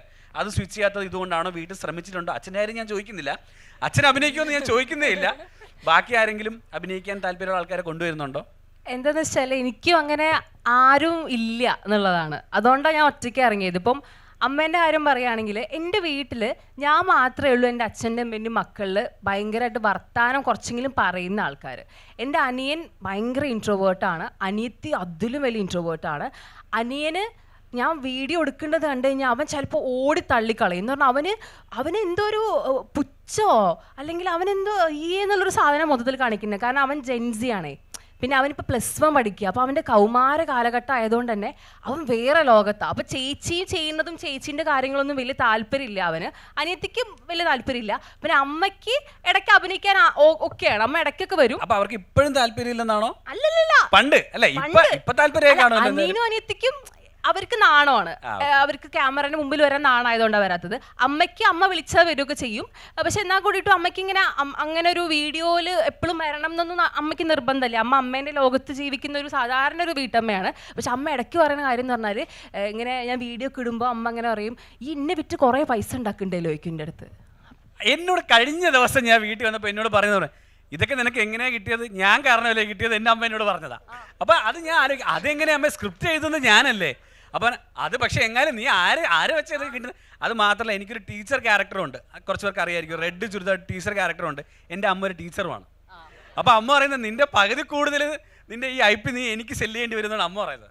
അത് കാരണം ഞാനും ഇങ്ങനെ കണ്ടന്റ് ചെയ്തപ്പോൾ എനിക്ക് കുറച്ച് വർക്കായി തുടങ്ങിയത് അമ്മേൻ്റെ കണ്ടന്റുകൾ ചെയ്തിരുന്ന ഒരു സമയത്തായിരുന്നു. അപ്പം അമ്മ ഇത് തന്നെ പറയുന്നുണ്ട്, എന്നാൽ എന്നെ വിറ്റ് നീ കാശ് ഉണ്ടാക്കുന്നത്, എനിക്ക് കുറച്ചും കൂടി തന്നേക്കുക, അതിൻ്റെ ഒരു പകുതി ഇത്ര എനിക്ക് തന്നൊക്കെ അമ്മ തമാശക്കൊക്കെ പറയാറുണ്ട്. പിന്നെ അച്ഛനെന്ന് പറഞ്ഞാൽ ഇപ്പം അച്ഛൻ നാട്ടിലില്ലാത്തതുകൊണ്ടാട്ടോ, ആ മനുഷ്യൻ സൗദിയിലാണ് വർക്ക് ചെയ്യുന്നത്. കഴിഞ്ഞ 32 വർഷത്തിന് മൂപ്പര് അവിടെ തന്നെ. ഇപ്പോഴും നിർത്തി തരാൻ പറഞ്ഞാൽ വരൂല. നാട്ടിൽ വന്നു കഴിഞ്ഞാൽ അതുകൊണ്ടല്ല എന്ന് പറഞ്ഞാൽ ഈ ഗൾഫുകാർക്ക് ഒരു പ്രശ്നം എന്ന് പറഞ്ഞാൽ അവർ അവിടെ അങ്ങോട്ട് സെറ്റിൽ സെറ്റിലായി. അവർക്ക് അവിടെ ജോലി ചെയ്തിട്ട് അവർക്ക് നാട്ടിൽ വരുമ്പം നാട്ടിൽ വന്ന് വെറുതെ ഇരിക്കണ്ടേ. പിന്നെ അച്ഛന് വേറൊരു സ്വഭാവം ഉണ്ട് കേട്ടോ. സ്വഭാവം എന്നല്ല, പാവമാണ് മൂപ്പര് ചിന്തിക്കണം എങ്ങനെയാന്ന് പറഞ്ഞാൽ ഈ സിനിമയൊക്കെ കാണുമ്പോൾ ഇനിയിപ്പോൾ ഞാൻ നൃത്യങ്ങാനും വന്നാൽ എൻ്റെ മക്കൾക്ക് ഇന്നെ ഒരു വില ഉണ്ടാവൂലേ, അല്ലെങ്കിൽ എൻ്റെ ഭാര്യ മക്കൾ എന്നെ നോക്കില്ല, അങ്ങനത്തെ ഒരു ചിന്തയൊക്കെ ചിലപ്പോൾ ഉണ്ടാവുമായിരിക്കും മൂപ്പർക്ക്. അതുണ്ട്. അമ്മ പറയാറുണ്ട് അച്ഛൻ അങ്ങനെയൊക്കെ ഉണ്ടെന്ന് തോന്നണു, കുറച്ച് കോംപ്ലിക്കേറ്റഡ് ചിന്ത ഉണ്ട് മൂപ്പർക്ക്. അപ്പം മൂപ്പർ അങ്ങനെ വരാറില്ല. പക്ഷേ ഇപ്പോഴത്തെ എൻ്റെ ലൈഫിലൊരു സന്തോഷം കൂടി ഞാൻ പറഞ്ഞുതരാം. എൻ്റെ അച്ഛൻ ഇപ്പം എൻ്റെ അടുത്ത് പറയുന്നത്, ഞാൻ കല്യാണം കഴിഞ്ഞിട്ടുണ്ട്. അപ്പോൾ എൻ്റെ ഹസ്ബൻഡ് കാനഡയിലാണ്. ഞാൻ കല്യാണം കഴിക്കുന്ന സമയത്ത് പതുക്കെ അങ്ങോട്ടൊക്കെ പോകാമെന്നൊരു പ്ലാൻ ഉണ്ടായിരുന്നു. പക്ഷെ ഇപ്പം എൻ്റെ അടുത്ത് അച്ഛൻ പറയുന്നത്, ഈ പോകരുത് കേട്ടോ, കാനഡയ്ക്ക് പോകരുത്, ഈ വീഡിയോ ഇവിടെ ചെയ്യണ്ടേ, അല്ലെങ്കിൽ TV ചെയ്യണ്ടേ, നമുക്ക് സിനിമ ചെയ്യണ്ടേ, ഇവിടെ തന്നെ നിൽക്കണം. മൂപ്പര് കംപ്ലീറ്റ് മാറിയിട്ടുണ്ട്. അപ്പം അച്ഛന് ഈ പറഞ്ഞ പോലെ കുറച്ച് നല്ലതാണെങ്കിൽ കുഴപ്പമില്ല. സാധാരണ ഒരു അച്ഛൻ്റെ ഒരു ബുദ്ധിമുട്ടും വിഷമം, കാരണം മോളെ പറ്റി നാട്ടുകാർ കുറ്റം പറയണതോ അല്ലെങ്കിൽ മോശം പറയണത് കേൾക്കാൻ വയ്യ എന്നുള്ളത് മാത്രമാണ്. ഇപ്പം അച്ഛൻ ഭയങ്കര ഹാപ്പിയാണ്. റേഡിയോ വിട്ടപ്പോൾ അച്ഛന് വിഷമം ഉണ്ടായിരുന്നു, എന്തിനാ വിട്ടത്, നല്ല കമ്പനിയല്ലേ. ഇപ്പം വീഡിയോസ് ചെയ്യുമ്പോൾ അച്ഛൻ ഭയങ്കര സന്തോഷമാണ്. മൊത്തത്തിൽ ഇപ്പോൾ വീട്ടുകാർ ഭയങ്കര ഹാപ്പിയാണ്. കുറ്റം പറഞ്ഞ കുടുംബക്കാരും ഭയങ്കര അഭിമാനത്തിലാണ്. അതായത് വർഷൻ്റെ എൻ്റെ മറ്റേ അനിയൻ്റെ മോളാണ് കേട്ടോ, എൻ്റെ മറ്റേ ഇതാണെന്നൊക്കെ പറഞ്ഞ് എല്ലാവരും നടക്കുന്നുണ്ട്. അപ്പം എനിക്ക് ചിലർ പറയും പിന്നെ ഞാൻ പകരം വിട്ടു അല്ലെങ്കിൽ ഞാൻ എന്തെങ്കിലും തിരിച്ച് പറയുന്നു. പക്ഷെ ഞാൻ ഭയങ്കരമായിട്ട് എൻജോയ് ചെയ്യുന്നൊരു മൊമെൻ്റാണിത്. എന്ന് പറഞ്ഞാൽ എൻ്റെ വല്യമ്മമാർ, എൻ്റെ അച്ഛന് 3 പെങ്ങന്മാർ, എൻ്റെ വല്യച്ഛന്, എൻ്റെ കുടുംബക്കാർ, അവരൊക്കെ ഇങ്ങനെ രമേശിൻ്റെ മോളാണ് എൻ്റെ മറ്റേ ഇതൊക്കെ പറഞ്ഞു കൊടുക്കുമ്പം എനിക്ക് ഭയങ്കര സന്തോഷം തോന്നും. അവർ പറയട്ടെ, എനിക്കതിങ്ങനെ കേട്ടിരിക്കാൻ ഭയങ്കര സന്തോഷമാണ്. അപ്പം ഒക്കെ ഇതിന്നാണ് വന്നത്. അതിൻ്റെ ഒരു എന്താ പറയുക, ഒരു റിലാക്സേഷൻ ഉണ്ട്. എല്ലാം കൊണ്ടും നല്ല രീതിക്കൊക്കെ പോകുന്നുണ്ട്. ഇനി എത്ര നാൾ പോവും എന്ന് നമുക്കറിയില്ല, കാരണം നമ്മൾ വിചാരിക്കാണ്ട് വന്നിട്ടുള്ള ഒരു കരിയറാണിത്. അപ്പം അതങ്ങനെ നോക്കാം. പിന്നെ ഇനി ഞാൻ ഗോകുലിൻ്റെ അടുത്തൊരു കാര്യം ചോദിക്കാം. അതായത് ഇപ്പം നമ്മളെ അഭി പറഞ്ഞു എങ്ങനെയാണ് അവരുടെ സ്റ്റാർട്ട് എങ്ങനെയാണെന്ന് പറഞ്ഞു. ഇയാൾ ഇങ്ങനെ കണ്ടന്റ് ചെയ്ത് തുടങ്ങാമെന്നുള്ളൊരു സ്റ്റാർട്ട് എങ്ങനെയാണെന്ന് നമ്മളടുത്ത് പറഞ്ഞിട്ടില്ലല്ലോ. ഞാൻ ആക്ച്വലി കണ്ടന്റ് ചെയ്ത് തുടങ്ങാമെന്ന് വെച്ചല്ല തുടങ്ങിയത്. ഈ പറഞ്ഞതുപോലെ നമ്മൾ റേഡിയോയിലായിരുന്ന സമയത്ത് നമ്മൾ ഓൾറെഡി കോണ്ടന്റ്സ് കുറച്ച് ക്രിയേറ്റ് ചെയ്യുന്നുണ്ടായിരുന്നു. അപ്പോൾ നമുക്ക് ടാർഗറ്റ് ഒന്നും ഇല്ലായിരുന്നു, ക്ലബ് എഫ് എം അങ്ങനെ ടാർഗറ്റും കാര്യങ്ങളൊന്നും ഇല്ലായിരുന്നു. പക്ഷേ നമ്മൾ വീഡിയോസ് പാരലലി കുറച്ച് ക്രിയേറ്റ് ചെയ്യുന്നുണ്ടായിരുന്നു. പിന്നെ എല്ലാവർക്കും ഇപ്പം ഈ ഇരിക്കുന്ന എല്ലാ ക്രിയേറ്റേഴ്സിനും ആദ്യം തുടക്കകാലം എന്ന് പറഞ്ഞാൽ ഡബ് സ്മാഷ് തന്നെ ആയിരുന്നല്ലോ. അതായത് സിനിമയുടെ ഡയലോഗ്സ് എടുത്തിട്ട് അതിനെ അഭിനയിച്ചെടുക്കുക എന്നുള്ളതായിരുന്നല്ലോ സാധനം.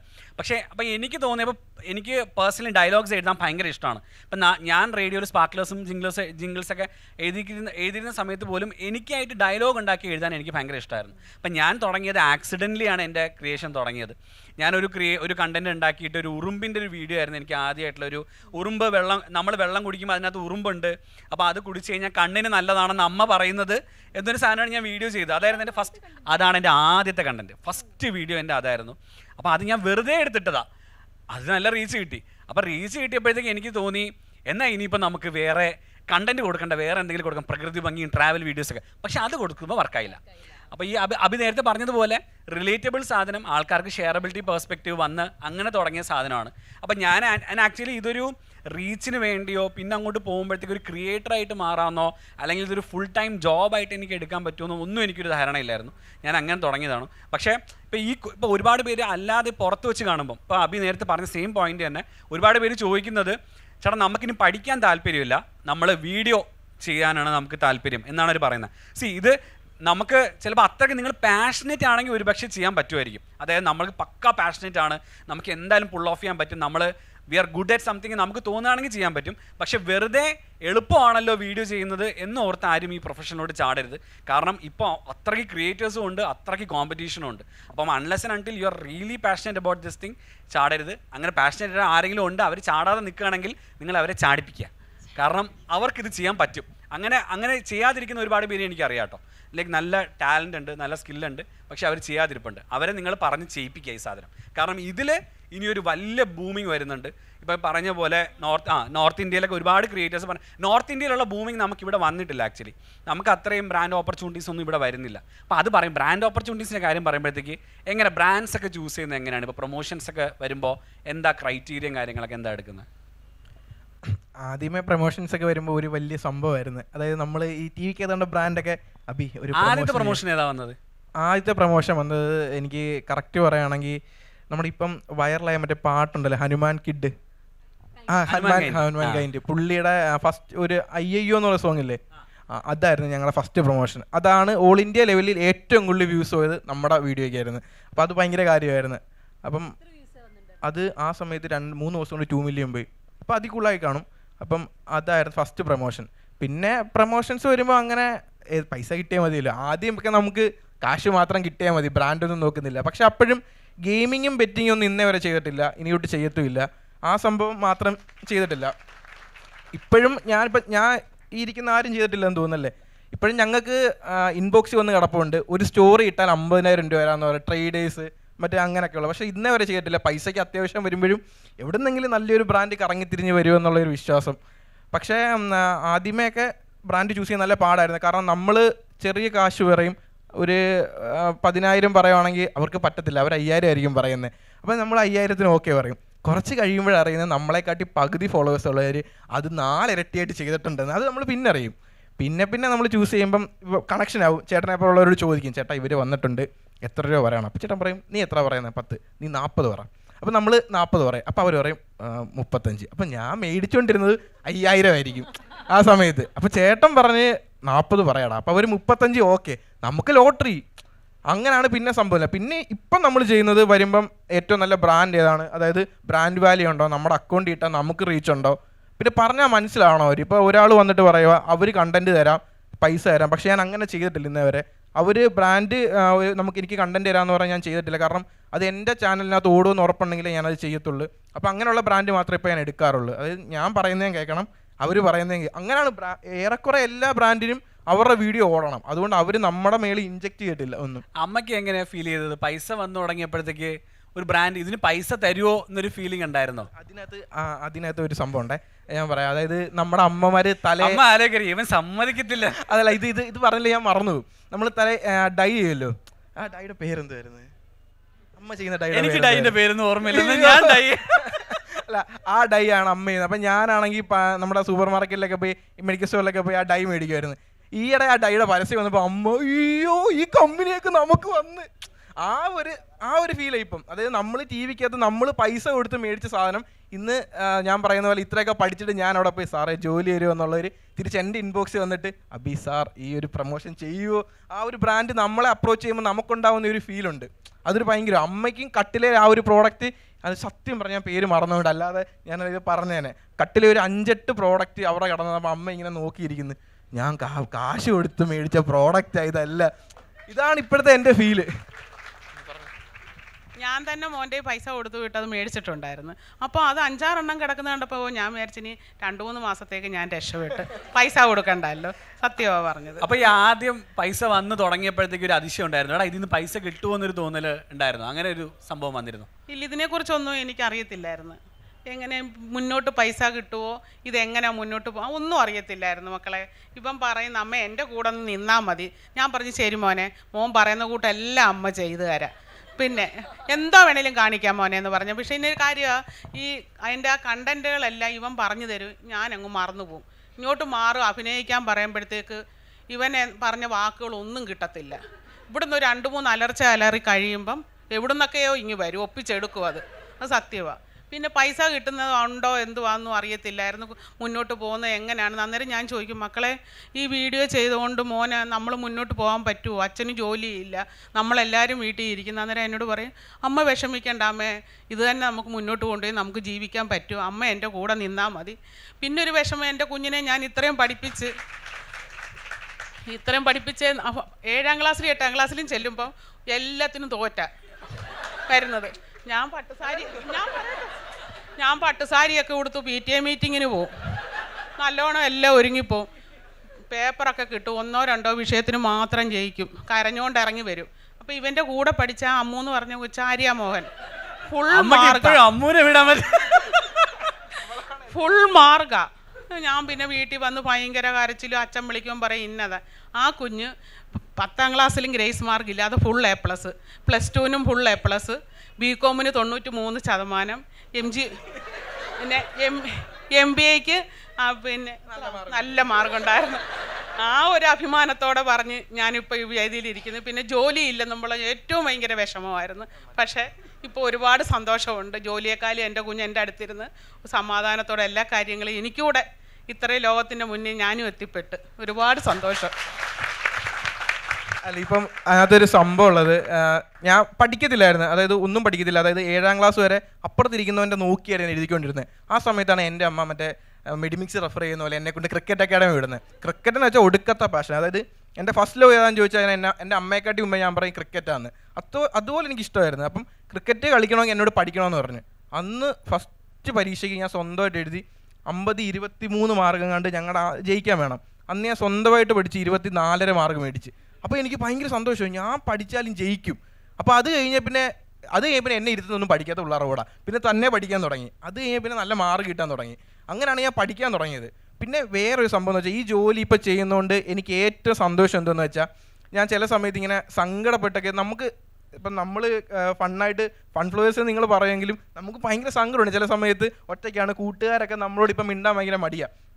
അവൻ വലിയ സെലിബ്രിറ്റി, ഇനി അവൻ വിളിച്ച ഫോൺ എടുക്കുമോ, അങ്ങനെയൊക്കെയുള്ള തോട്ട്സാണ് എല്ലാവർക്കും. അപ്പം നമ്മളിങ്ങനെ സങ്കടപ്പെട്ടിരിക്കുമ്പോൾ എന്നെ ഇന്നേ വരെ കാണാത്ത ആരെങ്കിലുമൊക്കെ വന്ന് ഉണ്ണിച്ചേട്ടാ ഹായ്, അതായത് അമ്മയുടെ പ്രായമുള്ള ഒരു മോനെ നീ അല്ലേ, അങ്ങനെ വിളിക്കുമ്പോൾ കിട്ടുന്ന സന്തോഷമുണ്ട്. നമ്മളിനി ഏത് ജോലി ചെയ്താലും ഈ സ്നേഹത്തോടെ വന്ന് ഇവരാരും വിളിക്കത്തില്ല. ഇപ്പോൾ ഈവൻ എത്ര പൊസിഷനുള്ള ആണെങ്കിലും ഇപ്പം നമ്മളോടൊക്കെ തോന്നുന്ന ഒരു സ്നേഹം ഉണ്ടല്ലോ നിങ്ങൾക്ക്, അതാണ് ഞങ്ങൾക്ക് കിട്ടുന്ന ഏറ്റവും വലിയ ഇൻവെസ്റ്റ്മെൻറ്റും.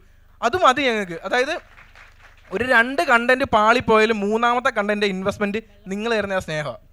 അത് മാത്രം മതി. അതാണ് എൻ്റെ അമ്മ ഇപ്പോൾ ഇവിടെ ഇരുത്തിയത്.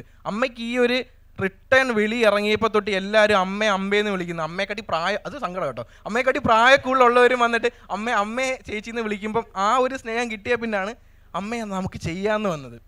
ആ ഒരു സംഭവം കിട്ടിയപ്പം ശരിക്കും ഭയങ്കര സന്തോഷമുണ്ട്. അത് മതി. ബാക്കി കാശൊക്കെ ബ്രാൻഡ് തന്നോളൂ, നിങ്ങൾ കണ്ടാൽ മതി. പിന്നെ ചേച്ചിയോട് എനിക്ക് ചോദിക്കാനുള്ളത്, ഇപ്പം അച്ഛൻ വരും, നാട്ടിൽ വരുമെന്നായിരിക്കും, അത് ഫ്യൂച്ചറാണ്. ആ അച്ഛൻ അഭിനയിക്കാൻ താല്പര്യമാണെങ്കിൽ ചേച്ചി റോൾ കൊടുക്കുമോ?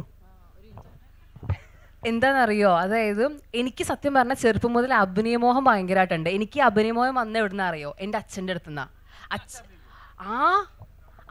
അച്ഛന് സിനിമയിൽ അഭിനയിക്കണമെന്നായിരുന്നു ഇത്ര ആഗ്രഹം. അപ്പം അച്ഛന് വീട്ടിലെ ഏറ്റവും ഇളയ കുട്ടിയായത് കാരണം അച്ഛനെ വിട്ടില്ല എന്ന് പറഞ്ഞു കഴിഞ്ഞാൽ. ഈ പറഞ്ഞ പോലെ നമുക്ക് എറണാകുളം പോകാന്ന് പറഞ്ഞാൽ വലിയൊരു പരിപാടിയായിരുന്നു അന്ന്. അത് കാരണം പോണ്ട, മറ്റേ രമേശ് മോൻ പോണ്ടെന്നൊക്കെ പറഞ്ഞിട്ട് ഭയങ്കര സ്നേഹത്തിൽ അങ്ങനെ വിടാണ്ടിരുന്നിട്ട് അച്ഛൻ പണ്ടിങ്ങനെ എന്താ പറയുക നാടകം അങ്ങനത്തെ പരിപാടിയൊക്കെ ചെയ്യായിരുന്നു. സിനിമ അഭിനയിക്കണമെന്ന് ആഗ്രഹം, പക്ഷെ നടന്നില്ല, കാരണം വീട്ടുകാർ വിട്ടില്ല ഒന്നിനും. എന്ന് പറഞ്ഞാൽ ഓഫർ വന്നു എന്നല്ല കേട്ടോ ഞാൻ പറയണത്, എന്ന് പറഞ്ഞാൽ ആഗ്രഹം ഉണ്ടായിരുന്നു എന്നാണ്. അപ്പം എനിക്ക് ഈ ഒരു സിനിമ എന്നുള്ള ആഗ്രഹം, അഭിനയം എന്നുള്ള ആഗ്രഹം വന്നത് അച്ഛൻ്റെ കയ്യിൽ നിന്നാണ്. മൂപ്പര് അഭിനയിക്കുകയാണെങ്കിൽ എനിക്ക് ഓക്കെയാണ്, കുഴപ്പമൊന്നുമില്ല, സെറ്റാണ്. ഈ അമ്മ ഇപ്പം ഞാൻ വേറെ ഡൗട്ട് ചോദിച്ചോട്ടെ. ഇപ്പം എന്നോടിപ്പം ഞാൻ വീഡിയോ ചെയ്യുമ്പം ഇപ്പം ഞാൻ ഒരു പർട്ടിക്കുലർ ആളുകൾ മാത്രം വന്നിട്ട് ഇഷ്ടമെന്ന് പറയും. ചില ആളുകളുണ്ട് കേട്ടോ, ഞാനിത് പൊതുവായിട്ട് പറയാം. ഇപ്പം ഞാനും അമ്മയും നിൽക്കും ഇങ്ങനെ വന്നിട്ട്, നിന്നെ ആർക്ക് വേണോടാ, എൻ്റെ മുഖത്ത് നോക്കിയിട്ട് ഇങ്ങനെ വന്നിട്ട് അമ്മയോട് അല്ല അങ്ങനെ ഞാൻ അത് ചില ആളുകളുണ്ട് കേട്ടോ. അതായത് നമ്മളിപ്പം ഈ കാറ്റഗറി തന്നെ ഇരിക്കുമ്പം ഇങ്ങനെ ആവരുത് ഞാനപ്പോൾ അതൊരു ഇതായിട്ട് പറയും. അതായത് ഇപ്പം ഞാൻ കൊള്ളത്തില്ലായിരിക്കും, ഇഷ്ടപ്പെടേണ്ട, പക്ഷെ ഒരാളുടെ മുന്നേ വെച്ച് നമ്മളെ ഇഷ്ടമല്ല എന്ന് മുഖത്ത് നോക്കി പറയരുത്. അതായത് ഇപ്പം തമാശക്കല്ല കേട്ടോ, തമാശക്കല്ല, സീരിയസ് ആയിട്ട് ചില പ്രായമുള്ളവരാ കേട്ടോ. അതായത് നമ്മുടെ ഏജ് ഗ്രൂപ്പ് അല്ല, കുറച്ച് ആളുകളുണ്ട്. അപ്പം അവർ അടിച്ചെടുത്ത പോലെ നിന്നെ ആർക്ക് വേണം അങ്ങനെ ചോദിക്കുമ്പോൾ നിനക്ക് എന്തെങ്കിലും ഒരു കഴിവുണ്ടോടാ, ആ ഒരു ടോക്ക് ഇപ്പം എന്നോട് കുറച്ചായി. അപ്പം അമ്മയോടും ചോദിച്ചിട്ടുണ്ടെന്ന് പറയുന്നുണ്ട്. സത്യം പറയുമ്പം നമ്മൾ അങ്ങനെ ചെയ്യുമ്പോൾ എന്തോ ചിന്തിക്കുന്നത്, നാളെ തൊട്ടുള്ള വീഡിയോസിനകത്ത് എൻ്റെ അമ്മയുടെ കണ്ടന്റ് കുറയ്ക്കാം, എൻ്റെ കണ്ടന്റ് കൂട്ടാം. അപ്പം ഞാൻ ഒരെണ്ണം അങ്ങ് തുടങ്ങും. അങ്ങനെ അതായത് ഇപ്പം ഞാൻ അങ്ങനെ ചെയ്താൽ ചിലപ്പോൾ ഞാൻ നാളെ വിജയിക്കണമെന്നില്ല. അപ്പം നമ്മളെപ്പോഴും ചെയ്യുമ്പം അല്ല ചേച്ചി കറക്റ്റ്, അതായത് എൻ്റെ അമ്മ ചെയ്താലേ വിജയിക്കത്തുള്ളത്, അമ്മയെ കൂട്ട് തന്നെ ചെയ്യുക. പിന്നെ ഞാനിത് പറയാൻ കാരണം, ഇപ്പം നാളെ ഇനിയും വേറൊരു 3 ഗ്രൂപ്പായിട്ടൊക്കെ ആയിരിക്കും വീഡിയോസിന് വരാൻ തുടങ്ങുന്നത് പല ആളുകളുടെ. അപ്പോൾ അതിനകത്തൊരു 5 പേരെ കാണാം, എൻ്റെ അല്ല കേട്ടോ, നാളെ ഇനി ഫ്യൂച്ചറിൽ. അപ്പം ഈ ഇരിക്കുന്ന ആളുകൾ ആരും ഇപ്പോൾ ഒരാളെ ഇഷ്ടമാണെങ്കിൽ പോയിട്ട് എനിക്ക് നിന്നെ മാത്രം ഇഷ്ടം, ബാക്കി 4 പേരെ ഇഷ്ടമല്ലെന്ന് പറയരുത്. അവരുടെ മുന്നേ വെച്ചല്ലെങ്കിൽ മാറി എന്ന് വേണേൽ പറഞ്ഞു. കാരണം അത് നമുക്ക് പേഴ്സണലായിട്ട് എപ്പോഴും ഒരു ഹേർട്ടാവും.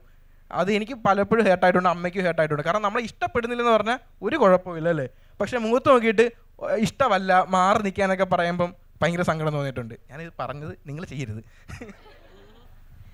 ഒരു ചോദ്യം കൂടി അമ്മയടുത്ത് ഞാൻ ചോദിച്ചിട്ട് ബാക്കി പിന്നെ നിങ്ങൾ ക്വസ്റ്റ്യൻ ചോദിക്കുന്ന സെഷനിലോട്ട് പോവാണ്. ഇപ്പം ശരിക്കും പറഞ്ഞു കഴിഞ്ഞിട്ടുണ്ടെങ്കിൽ അമ്മ ഭയങ്കര സ്റ്റാറായിട്ട് നിൽക്കുകയാണ്. നിങ്ങൾ അതായത് ഇപ്പം ഒബ്വിയസ്ലി ആണ്, അതിൻ്റെ കൂടെ അമ്മയും കൂടിയും വന്നു കഴിഞ്ഞു ഇല്ലേ.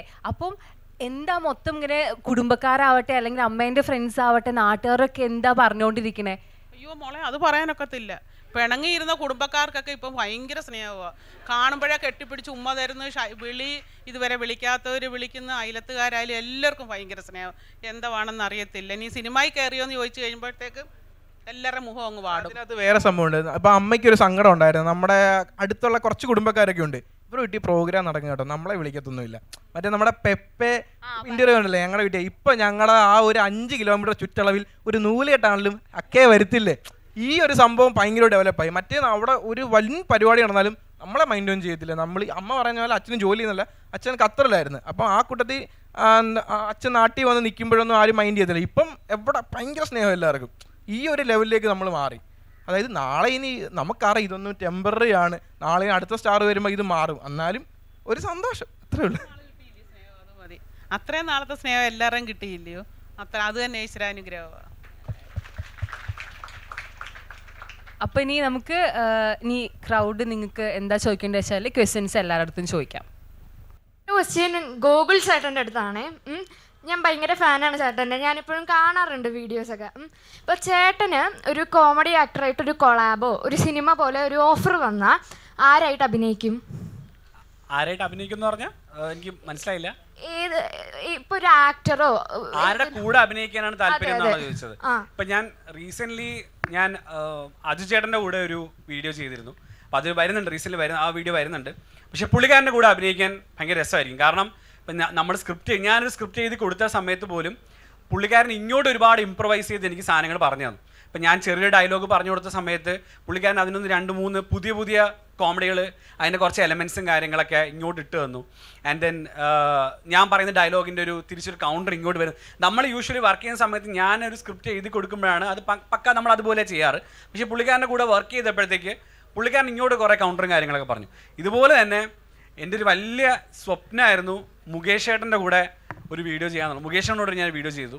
ആൻഡ് അത് ചെയ്ത സമയത്ത് ഞാനിപ്പോൾ ഡയലോഗ് പറയുന്നതെന്ന് പറഞ്ഞു കഴിഞ്ഞാൽ ഞാൻ ഓരോ ഡയലോഗ് എടുക്കും, എന്നിട്ട് അതിനെ റെക്കോർഡ് ചെയ്യും. ഒറ്റ ഡയലോഗായിരിക്കും ഞാൻ ആദ്യം എടുക്കുന്നത്. ഇപ്പോൾ സേ ഫോർ എക്സാമ്പിൾ ഇപ്പോൾ എൻ്റെ ഡയലോഗാണ്, എന്നാൽ നീ അവിടെ പോയിട്ട് വാ, എന്നാൽ ഞാൻ ഇത് മാത്രമേ എടുക്കുകയുള്ളൂ, ബാക്കിയെല്ലാം കട്ട് ചെയ്ത് ഞാൻ മാറ്റി വെക്കും. പക്ഷേ മുകേഷ് ഏട്ടന് ഞാൻ ഓരോ ഡയലോഗ് പറയുമ്പോൾ പുള്ളിക്കാരൻ പറയാം, എടാ നീ ഒരു 10-20 ഡയലോഗ് ഇങ്ങോട്ട് താ, എന്നാലും എനിക്ക് പറയാൻ പറ്റുള്ളൂ. പുള്ളിക്കാരൻ ഒരു 10-20 ഡയലോഗ് ഒരു ഒറ്റ സ്ട്രെച്ചിനങ്ങ് പറയും. അതേ നമ്മളെ നടുക്ക് മറന്നുപോയാൽ പോലും പുള്ളിക്കാരൻ്റെ ഡയലോഗ് ഓർത്ത് ഇങ്ങോട്ട് പറയും. അപ്പോൾ അതെനിക്ക് ഭയങ്കര വലിയൊരു സംഭവം തന്നെയായിരുന്നു. ഒരു പക്ഷേ അജു ചേട്ടൻ്റെ കൂടെ വർക്ക് ചെയ്യുന്നതായിരിക്കും എനിക്ക് കുറച്ചുകൂടെ ഒരു സംഭവമായിട്ട് തോന്നിയത്.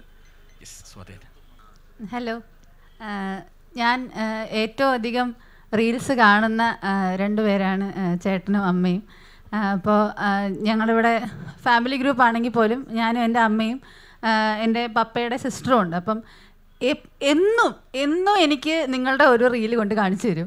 ഇത് കണ്ടോ, ഈ മോനെ കണ്ടോ, ഈ അമ്മയെ കണ്ടോ, അമ്മയെ കണ്ടോ, മോനെ കണ്ടോ, എന്നും കാണിച്ചു തരും. അപ്പോൾ എനിക്ക് വലിയൊരു സന്തോഷമുണ്ട്. കാരണം ഞാൻ 2 ദിവസമായിട്ട് ഇവിടെ വന്നതിന് ശേഷവും ഞാൻ ഇതുവരെയും ഈ ഫ്രണ്ട് റോയിലോട്ട് വന്നിട്ടില്ല. എനിക്ക് പേടിയാണ്, ഈ ഫ്രണ്ടിലുള്ള ആൾക്കാർ ഇനി ഐ കോൺടാക്ട് ചെയ്യുന്നതൊക്കെ എനിക്ക് ഭയങ്കര പേടി. പക്ഷെ നിങ്ങളെ കാണാനുള്ളൊരു ഭയങ്കര ആഗ്രഹത്തിലാണ് ഞാൻ ഇന്ന് രാവിലെ ഒരുങ്ങി വന്നത് തന്നെ. അതുകൊണ്ട് എനിക്ക് ഭയങ്കര ഇഷ്ടമാണ്. ഞാൻ ചോദിക്കേണ്ട ഒരു ചോദ്യം വർഷിച്ച് ചോദിച്ചു കഴിഞ്ഞു. അമ്മയുടെ ഫ്രണ്ട്സൊക്കെ കാണുമല്ലോ, അപ്പോൾ നിങ്ങളുടെ അടുത്ത് ഇങ്ങനെ പല അമ്മമാരും മകന്മാരും വന്നിങ്ങനെ പറഞ്ഞിട്ടുണ്ടോ, ഞങ്ങൾ ഇതുപോലെ തന്നെയാണ്, ഞങ്ങളുടെ വീട്ടിൽ ഇതുപോലെ തന്നെയാണെന്നുള്ള റിലേറ്റബിൾ കമൻറ്റ് കേൾക്കുമ്പോൾ നിങ്ങൾക്ക് എന്താണ് തോന്നാറുള്ളത്? സന്തോഷം അപ്പാർട്ട് നിങ്ങൾക്ക് എന്താണ് തോന്നാറുള്ളത്? അല്ലെങ്കിൽ ഇനി ഇതുപോലത്തെ ചെയ്യണം, അല്ലെങ്കിൽ ഇനിയും മക്കൾ ഇങ്ങനെ തന്നെയാണ്, അമ്മമാർ ഇങ്ങനെ തന്നെ ആണെന്നൊരു കാര്യം നിങ്ങൾക്ക് തോന്നാറുണ്ടോ? ഇങ്ങനെ ഈ ഒരു സംഭവം ഒരുപാട് പേര് വന്ന് പറഞ്ഞിട്ടുണ്ട്. നമ്മൾ ഓരോ വീഡിയോ ചെയ്യുമ്പോഴും എൻ്റെ അമ്മയുടെ സെയിം ഡിക്റ്റോ ആണ്, അല്ലെങ്കിൽ എൻ്റെ അച്ഛൻ ഇതുപോലെയാണ്, അത് ഒരുപാട് വന്നിട്ടുണ്ട്. പിന്നെ ഏറെക്കുറെ എനിക്ക് വന്നൊരു മെസ്സേജ്, നമ്മുടെ വീഡിയോ അമ്മമാർക്ക് ഇൻസ്റ്റാഗ്രാമില്ലല്ലോ, അപ്പോൾ അമ്മമാർക്ക് ഇൻസ്റ്റാഗ്രാം തുടങ്ങി കൊടുത്തിട്ടുണ്ട്. അതായത് അമ്മ പറയുന്ന ഡയലോഗ് അമ്മ ഇതുപോലെയാണ് എൻ്റെ അമ്മയെന്ന് മെൻഷൻ ചെയ്യും. ഇപ്പോൾ എൻ്റെ വീഡിയോയുടെ താഴെ അമ്മ പറയുന്നൊരു മറ്റേ നമ്മുടെ ആധാർ കാർഡ് തപ്പുന്ന വീഡിയോ ഇല്ലേ, അതായത് എവിടെങ്കിലും കൊണ്ടുവെക്കും, എന്നിട്ട് ഫുൾ വീട് മൊത്തം അരിച്ചു വെറുക്കും, അതായത് കട്ടിലൊക്കെ ഇങ്ങനെ കമന്ന് കിടക്കും, എന്നിട്ട് ആധാർ കാർഡ് കിട്ടത്തില്ല. ആ ഒരു വീഡിയോയ്ക്ക് അത് മൊത്തം കുറേ മെൻഷനുണ്ട്. അത് ആ മെൻഷനകത്ത് നമ്മൾ ചോദിക്കും ഫേക്ക് അക്കൗണ്ട് അല്ല, അതെല്ലാം അവരുടെ അമ്മയ്ക്ക് ഇൻസ്റ്റാഗ്രാം തുടങ്ങി കൊടുത്തത് ഇതുപോലെയാണ് അമ്മയെന്ന് കാണിച്ചു കൊടുക്കാൻ വേണ്ടി. അങ്ങനെ ഒരുപാട് പേര് പറയുന്നുണ്ടാ, അതായത് അമ്മയെ പോലാണ്, അതായത് നമ്മൾ പറയുന്ന ഡയലോഗ് സെയിം ആണ്, നിങ്ങൾ എൻ്റെ വീട്ടിൽ വന്ന് ക്യാമറ വെച്ചോ എന്നൊക്കെ ചോദിക്കാറുണ്ട്. ഏറെക്കുറെ അങ്ങനെ വരാറുണ്ട്, ഞങ്ങളുടെ വീട്ടിൽ നടക്കുന്നത് നിങ്ങൾ ആര് ക്യാമറ എടുത്തു തന്നു, ആ ഡയലോഗാണ് മെയിനായിട്ട് ചോദിക്കാറ്. എനിക്ക് ചോദിക്കാനുള്ളത് വർഷ ചേച്ചിയോടാണ്. കാരണം നമ്മൾ പെൺകുട്ടികൾ ഒരുപാട് യാത്ര ചെയ്യാൻ ആഗ്രഹിക്കുന്നവരാണ്, പക്ഷേ ലിമിറ്റേഷൻസ് ഉണ്ട്. അപ്പോൾ വർഷ ചേച്ചിയുടെ വീഡിയോസൊക്കെ കാണുമ്പോൾ ഒറ്റയ്ക്ക് യാത്ര പോയിട്ടുള്ള വീഡിയോസൊക്കെ ഉണ്ടാവും. അപ്പോൾ നമ്മളെ പോലെ തന്നെ ഒറ്റയ്ക്ക് പോകുമ്പോൾ പേടിയാണെന്നൊക്കെ വർഷ ചേച്ചിയുടെ വീഡിയോസിലൊക്കെ ചേച്ചി കാണിച്ചു തരുന്നുണ്ട്. അപ്പോൾ യാത്ര ചെയ്യാനായിട്ടുള്ള പ്രേരണ എവിടെ നിന്നാണ് കിട്ടിയത്? അതിനും വീട്ടുകാർ എതിർപ്പുണ്ടായിരുന്നു ഒറ്റയ്ക്ക് യാത്ര ചെയ്യാനുള്ള? ഇപ്പം എന്താണെന്ന് വെച്ചാൽ വീട്ടുകാർ ഒന്നിനും എതിർക്കുന്നില്ല. അതെന്താണെന്നറിയില്ല. കാരണം നമ്മൾ സ്വന്തമായിട്ട് ഏൺ ചെയ്ത് തുടങ്ങിക്കഴിഞ്ഞാൽ പിന്നെ നമുക്കങ്ങനെ വലിയ അഭിപ്രായങ്ങൾ ശരിക്കും പറഞ്ഞാൽ നമ്മുടെ വീട്ടിൽ നിന്ന് അങ്ങനെ അധികം വരില്ല. എന്ന് പറഞ്ഞാൽ നമ്മളെല്ലാം ചെയ്യുന്നുണ്ട് ഒറ്റയ്ക്ക്. അതുകൊണ്ട് യാത്രയുടെ കാര്യം പറയുകയാണെങ്കിൽ എനിക്ക് വളരെ കാലമായിട്ടുള്ള ആഗ്രഹമായിരുന്നു എങ്ങനെയെങ്കിലുമൊക്കെ ഒന്ന് പോകണം എന്നുള്ളത്. പക്ഷേ എൻ്റെ കയ്യിൽ 5 പൈസ ഉണ്ടായിരുന്നില്ല. സത്യം പറയാലോ, ഞാൻ കണ്ടന്റ് ക്രിയേഷൻ തുടങ്ങിയിട്ട് ഞാൻ ജോലി 3.5 കൊല്ലം ചെയ്തെങ്കിൽ കൂടിയിട്ടും നമുക്ക് കിട്ടുന്ന ശമ്പളം പല വഴിക്ക് പോകുന്നല്ലാണ്ട് എനിക്ക് യാത്ര ചെയ്യാനോ അല്ലെങ്കിൽ വിചാരിച്ച കാര്യങ്ങൾ ചെയ്യാനൊന്നും എനിക്ക് പൈസ ഉണ്ടായിരുന്നില്ല. കണ്ടന്റ് ക്രിയേഷൻ തുടങ്ങിയപ്പോഴാണ് എനിക്കിങ്ങനെ ഓക്കെ കുറച്ച് പൈസ ഉണ്ട് എക്സ്ട്രാ, നമുക്ക് എന്തെങ്കിലും ചെയ്യാമെന്നുള്ളൊരു നിലയ്ക്ക് എത്തിയിട്ടുള്ളത്. പൈസ വന്നു, വീട്ടിലെ എതിർപ്പില്ല. പിന്നെ ഇപ്പം എൻ്റെ ഭർത്താവിനെ പറ്റി പറയുകയാണെങ്കിലും എൻ്റെ ഇഷ്ടങ്ങളാണ്. എനിക്കങ്ങനെ ചോദിക്കേണ്ട കാര്യങ്ങളൊന്നും എവിടെയില്ല. ഞാൻ എവിടെ ആൻസറബിൾ അല്ല. അതാണ് എൻ്റെ ലൈഫിൽ ഏറ്റവും ഇപ്പം ഞാൻ എൻജോയ് ചെയ്യുന്ന കാര്യം. പൈസ ഉണ്ട്, പോണതിൻ്റെ ഒരേ ഒരു പ്രശ്നം ഉണ്ടായിരുന്നത് സ്റ്റാർ സിംഗറൊക്കെ ഉണ്ടാവുമ്പം നമുക്ക് ഷൂട്ട് എല്ലാ മാസം ഉണ്ടാവും. എനിക്ക് അങ്ങനെ പോകാൻ പറ്റുന്നുണ്ടായിരുന്നില്ല. അത് കഴിഞ്ഞു പിറ്റേ മാസം ഞാൻ പോയപ്പോൾ എല്ലാവരും വിചാരിച്ച എന്താ വെച്ചാൽ ഞാൻ പാക്കേജ് എടുത്ത് പോയതാന്നാണ്. അല്ല, എനിക്കൊരു കസിൻ ഉണ്ട് യാത്ര ചെയ്യുന്ന ആളുടെ അടുത്ത് ചോദിച്ചു എന്താ ചെയ്യുക. എൻ്റെ അടുത്ത് പറഞ്ഞു ബസ്സിന് വെക്കുമെന്ന് പറഞ്ഞു. ഞാൻ ബസ്സിന് ഫുള്ള് പോയി. എൻ്റെ വീട്ടിൽ ഒരു ഐഡിയ ഇല്ല ഞാൻ എങ്ങോട്ടാണ് പോണത്, അല്ലെങ്കിൽ എൻ്റെ പ്ലാനിനെ പറ്റിയൊന്നും അറിയില്ല. പിന്നെ പൊതുവേ എനിക്കും വലിയ പേടിയില്ലാത്ത ആളാണ്. അതായത് ഇപ്പം ഒരു പുതിയ സ്ഥലത്തേക്ക് പോകുമ്പം എന്നെ എന്തെങ്കിലും ചെയ്യുമോ അങ്ങനത്തെ പേടി എനിക്കില്ല. നാണം എനിക്കുണ്ട് ആൾക്കാർക്ക് ഇടയ്ക്ക് ഇറങ്ങിച്ചെല്ലാൻ. അതല്ലാണ്ട് യാത്ര ചെയ്യാൻ പേടി എനിക്കില്ല. ഞാൻ പോയി. കുറച്ച് പൈസ നമ്മളെ കയ്യിൽ വന്നാൽ തീരുന്ന പ്രശ്നങ്ങളേ ഉള്ളൂ, അത്രേ ഉള്ളൂ. ഞാൻ കരുതിയത് കൊളാബ് വീട്ടിൽ പോയതാണ് കേട്ടോ. അല്ല, ആരും ഇപ്പം നമ്മുടെ ഈ കണ്ടന്റ് ക്രിയേറ്റേഴ്സിനകത്ത് കാശ് കൊടുത്തൊന്നും ആരും പോകുന്നൊന്നുമില്ല. എല്ലാവരും ഇപ്പം സിമ്പിളായിട്ട് ഞാൻ പറഞ്ഞുതരാം. എനിക്ക് ലക്ഷദ്വീപ് പോകണമെന്ന് ഞാൻ മറ്റേ ഒരു ഇൻ്റർവ്യൂ പാർവതിയായിട്ട് ഇൻ്റർവ്യൂവിനകത്ത് അമ്മയ്ക്ക് ലക്ഷദ്വീപ് പോകണമെന്ന് പറഞ്ഞായിരുന്നു. എനിക്കൊരു 35 കൂടുതൽ ട്രാവൽ ഏജൻസി കൊളാബ് അയച്ച് നമ്മുടെ ലക്ഷദ്വീപിൽ കൊണ്ടുപോകാൻ 1 രൂപ ചിലവാകേണ്ട 2 വീഡിയോ ചെയ്ത് കൊടുത്താൽ മതിയെന്ന്. പക്ഷേ അതുകൊണ്ട് ഞാൻ ചോദിച്ചത് കേട്ടോ, നമുക്ക് അങ്ങനെയുള്ള ഓഫർ വരും. ഇപ്പം ഇപ്പം മോള് പറഞ്ഞത് ഞാൻ ഒരു കാര്യം പറയട്ടെ. ഇപ്പം ചേച്ചി പറഞ്ഞാൽ ചേച്ചിക്ക് ഈ എതിർപ്പെല്ലാം ഉണ്ടായിരുന്നു. പക്ഷേ ചേച്ചിയുടെ ആ ഒരു കൂടിനകത്തുനിന്ന് മറ്റുള്ളവരെ പോലെ അല്ലാതെ യുണീക്ക് ആവാൻ ശ്രമിച്ച് അപ്പോഴത്തേക്ക് ഒരു സൊസൈറ്റി മൊത്തം ചേച്ചി അക്സെപ്റ്റ് ചെയ്ത്. അതുപോലെ നമ്മളും എന്താണ് ആളുകൾ ചെയ്ത് അക്സെപ്റ്റ് ചെയ്യുന്നുള്ള കാര്യങ്ങൾ ചെയ്യുക. അപ്പം നമ്മൾ ഈ നോ പറയുന്ന എല്ലാവരും കൈയടിക്കാൻ തുടങ്ങും. അത്രേ ഉള്ളൂ. പിന്നെ വേറെ ഒരു അവസ്ഥ എന്താ അറിയോ, ഇപ്പം എന്ന് പറഞ്ഞാൽ നമുക്ക് ഇങ്ങനെ കൊളാബുകളെല്ലാം വരുന്ന കാരണം എന്ത് ചെയ്താലും കൊളാബ് എന്ന് എല്ലാവരും തെറ്റിദ്ധരിക്കാറുണ്ട്. കൊളാബിന് ഇൻ്റഗ്രേഷൻ ചെയ്യുന്നത് മാത്രമാണ് കേട്ടോ കൊളാബ്. അല്ലാണ്ട് ഒരു മിനിറ്റ് ആ മൈക്ക് കൂടി തരുമോ? ഞാനിപ്പോൾ എവിടെയെങ്കിലും പോകുന്നുണ്ടെങ്കിൽ സത്യം പറഞ്ഞാൽ എൻ്റെ അടുത്ത് എല്ലാവരും ചോദിക്കും കൊളാബാണോ എന്ന്. പക്ഷെ കൊളാബ് ആവില്ല. കൊളാബ് ഇടുന്നത് മാത്രമേ നമ്മൾ കൊളാബ് ചെയ്യുള്ളൂ. ഇപ്പം എന്ത് ചെയ്താലും നമ്മൾ ഒറ്റയ്ക്ക് ചെയ്തല്ലേ എന്നുള്ളൊരു തോന്നൽ എല്ലാവർക്കും വരാറുണ്ട്. ചെയ്ത് മാത്രമല്ല, മേടിക്കുന്ന സാധനങ്ങൾക്ക് ഇപ്പം അങ്ങനെ ചോദിക്കും, ഇത് കൊളാബ് വഴി കിട്ടിയതാണോ, ഇത് കൊളാബ് അല്ലേ. അതെ, നമ്മളെന്തെങ്കിലും ജെനുവിനിൽ ഒരു സാധനം മേടിച്ചാൽ പോലും ആൾക്കാർ ചോദിക്കും ഇത് കൊളാബ് വഴി കിട്ടിയതായിരിക്കും അല്ലേ. നമ്മളെ ഇടുന്ന സാധനങ്ങൾ നമ്മൾ ജെനുവിനിൽ നമ്മൾ കൊളാബ് ഇടും, അല്ലാത്ത നമ്മൾ മേടിക്കും കേട്ടോ സാധനങ്ങളൊക്കെ. പിന്നെ വേറെ എന്താ വെച്ചാൽ നമുക്ക് അങ്ങനത്തെ ഒരു ഓപ്പർച്യൂണിറ്റി ഉണ്ടെന്നുള്ളതാണ്. ഇപ്പം ഞാനിപ്പോൾ ഇവിടെ വരുന്ന സമയത്ത് ഞാൻ ഈ സാരി മേടിച്ചു. പക്ഷേ എനിക്ക് വേണമെങ്കിൽ എൻ്റെ ഇൻസ്റ്റഗ്രാമിൽ സ്റ്റോറി ഇട്ടാൽ എനിക്ക് സാരി കുറേ പേര് തരുമായിരിക്കും, കൊളാബ് തരുമായിരിക്കും. പക്ഷേ നമ്മൾക്ക് എല്ലാ തവണയും അങ്ങനെ ചെയ്യുമ്പോൾ നമുക്കൊരു ചെറിയൊരു ഉളുപ്പ് ഇങ്ങനെ തോന്നും. അത് കാരണം ഞാൻ അങ്ങനെ അധികം കാട്ടൂല. കാരണം എനിക്ക് എൻ്റെ ഇഷ്ടത്തിനുള്ള സാധനം മേടിക്കുമ്പോൾ ഞാൻ മേടിക്കും. പക്ഷേ ചില സമയങ്ങളിൽ അങ്ങനെ കൊളാബ് നമ്മൾ ഇടുന്നതും ഉണ്ടാവാറുണ്ട്. പക്ഷേ നിങ്ങൾ ശ്രദ്ധിക്കണം, മെൻഷൻ ഉണ്ടെങ്കിൽ മാത്രമായിരിക്കും കൊളാബ്, അല്ലാത്തതൊക്കെ നമ്മൾ പൈസ എടുത്ത് മേടിച്ചാണ്. ഒരു വിഷമം ഉണ്ടാക്കി കേൾക്കുമ്പോൾ, അതുകൊണ്ട് പറഞ്ഞാണ്. എൻ്റെ ചോദ്യം, മൂവീസ് ഇപ്പം ലൈക്ക് അവരൊക്കെ നല്ല എസ്റ്റാബ്ലിഷ്ഡ് ആയിട്ടുള്ളത്, നിങ്ങളുടെ അടുത്തൊക്കെ അവരുടെ മൂവി പുതിയതായിട്ട് വരുന്ന മൂവി പ്രൊമോട്ട് ചെയ്യാൻ വരുമ്പം ഹൗ ഡു യു ഫീൽ? ഈ മൂവീസ് എന്നൊക്കെ പറയുമ്പോൾ നമ്മൾ എന്തുകൊണ്ട് അതിലില്ല എന്നുള്ളൊരു അതല്ല, അങ്ങനെയല്ല ചോദിച്ചത്.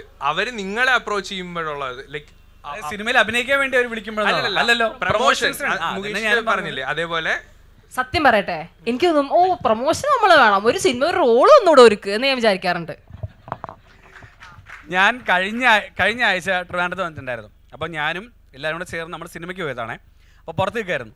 അപ്പോൾ നമ്മൾ സിനിമയ്ക്ക് കയറാൻ നിൽക്കുക. അപ്പോൾ എൻ്റെ ഒരു പണ്ടത്തെ ഒരു ഫ്രണ്ട്, പണ്ടപ്പോഴോ കണ്ടൊരു ഫ്രണ്ട്, പുള്ളിക്കാരൻ ഓടി വന്നിട്ട് എടാ നീ ഉള്ള സിനിമയാണോ എന്ന്.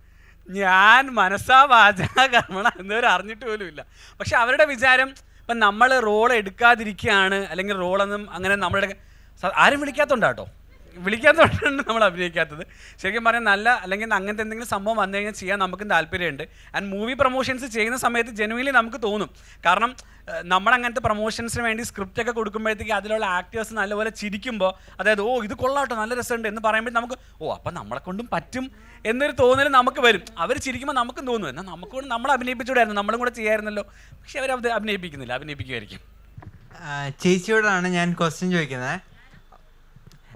എന്താന്ന് പറഞ്ഞാൽ എനിക്കൊരു ട്യൂമർ ഉണ്ടായിരുന്നു ബ്രെയിനിൽ. അപ്പോൾ റൈറ്റ് സൈഡ് ഫുള്ളി പാരാപ്ലജിക് ആയിട്ട് ഇങ്ങനെ കിടക്കുന്ന ഒരു അവസ്ഥയിലായിരുന്നു. അപ്പോൾ അപ്പോഴേക്കും യാത്രയ്ക്ക് പോകാൻ എനിക്കൊരു താല്പര്യം ഉദിച്ച് വന്നു. പിന്നെ ഞാൻ ഇവിടെ മുട്ടിലൊക്കെ ഒരു സർജറി ചെയ്തിട്ട് KSRTC ബസ്സിൽ കയറിയിട്ട് കാലിൽ കമ്പിയൊക്കെ ഇട്ടിട്ടും ബസ്സിൽ കയറിയിട്ട് വീട്ടിൽ നിന്നൊന്നും പറയാതെ ഇവിടെ ട്രിവാൻഡ്രം വരെ വന്ന് ഇവിടെ താമസിച്ച് അങ്ങനെ ഇങ്ങനെ ഓരോരോ കാര്യങ്ങളൊക്കെ ചെയ്യാറുണ്ട്. ഇങ്ങനെ ചെയ്യുമ്പോഴേക്കും അങ്ങനെയല്ല ഞാൻ ഉദ്ദേശിച്ചത്. മാം ഇത്രയും ഇതൊന്നും ഉണ്ടായില്ലെങ്കിലും യാത്ര ചെയ്യാൻ പോകാറുണ്ടോ ഇതുപോലെ?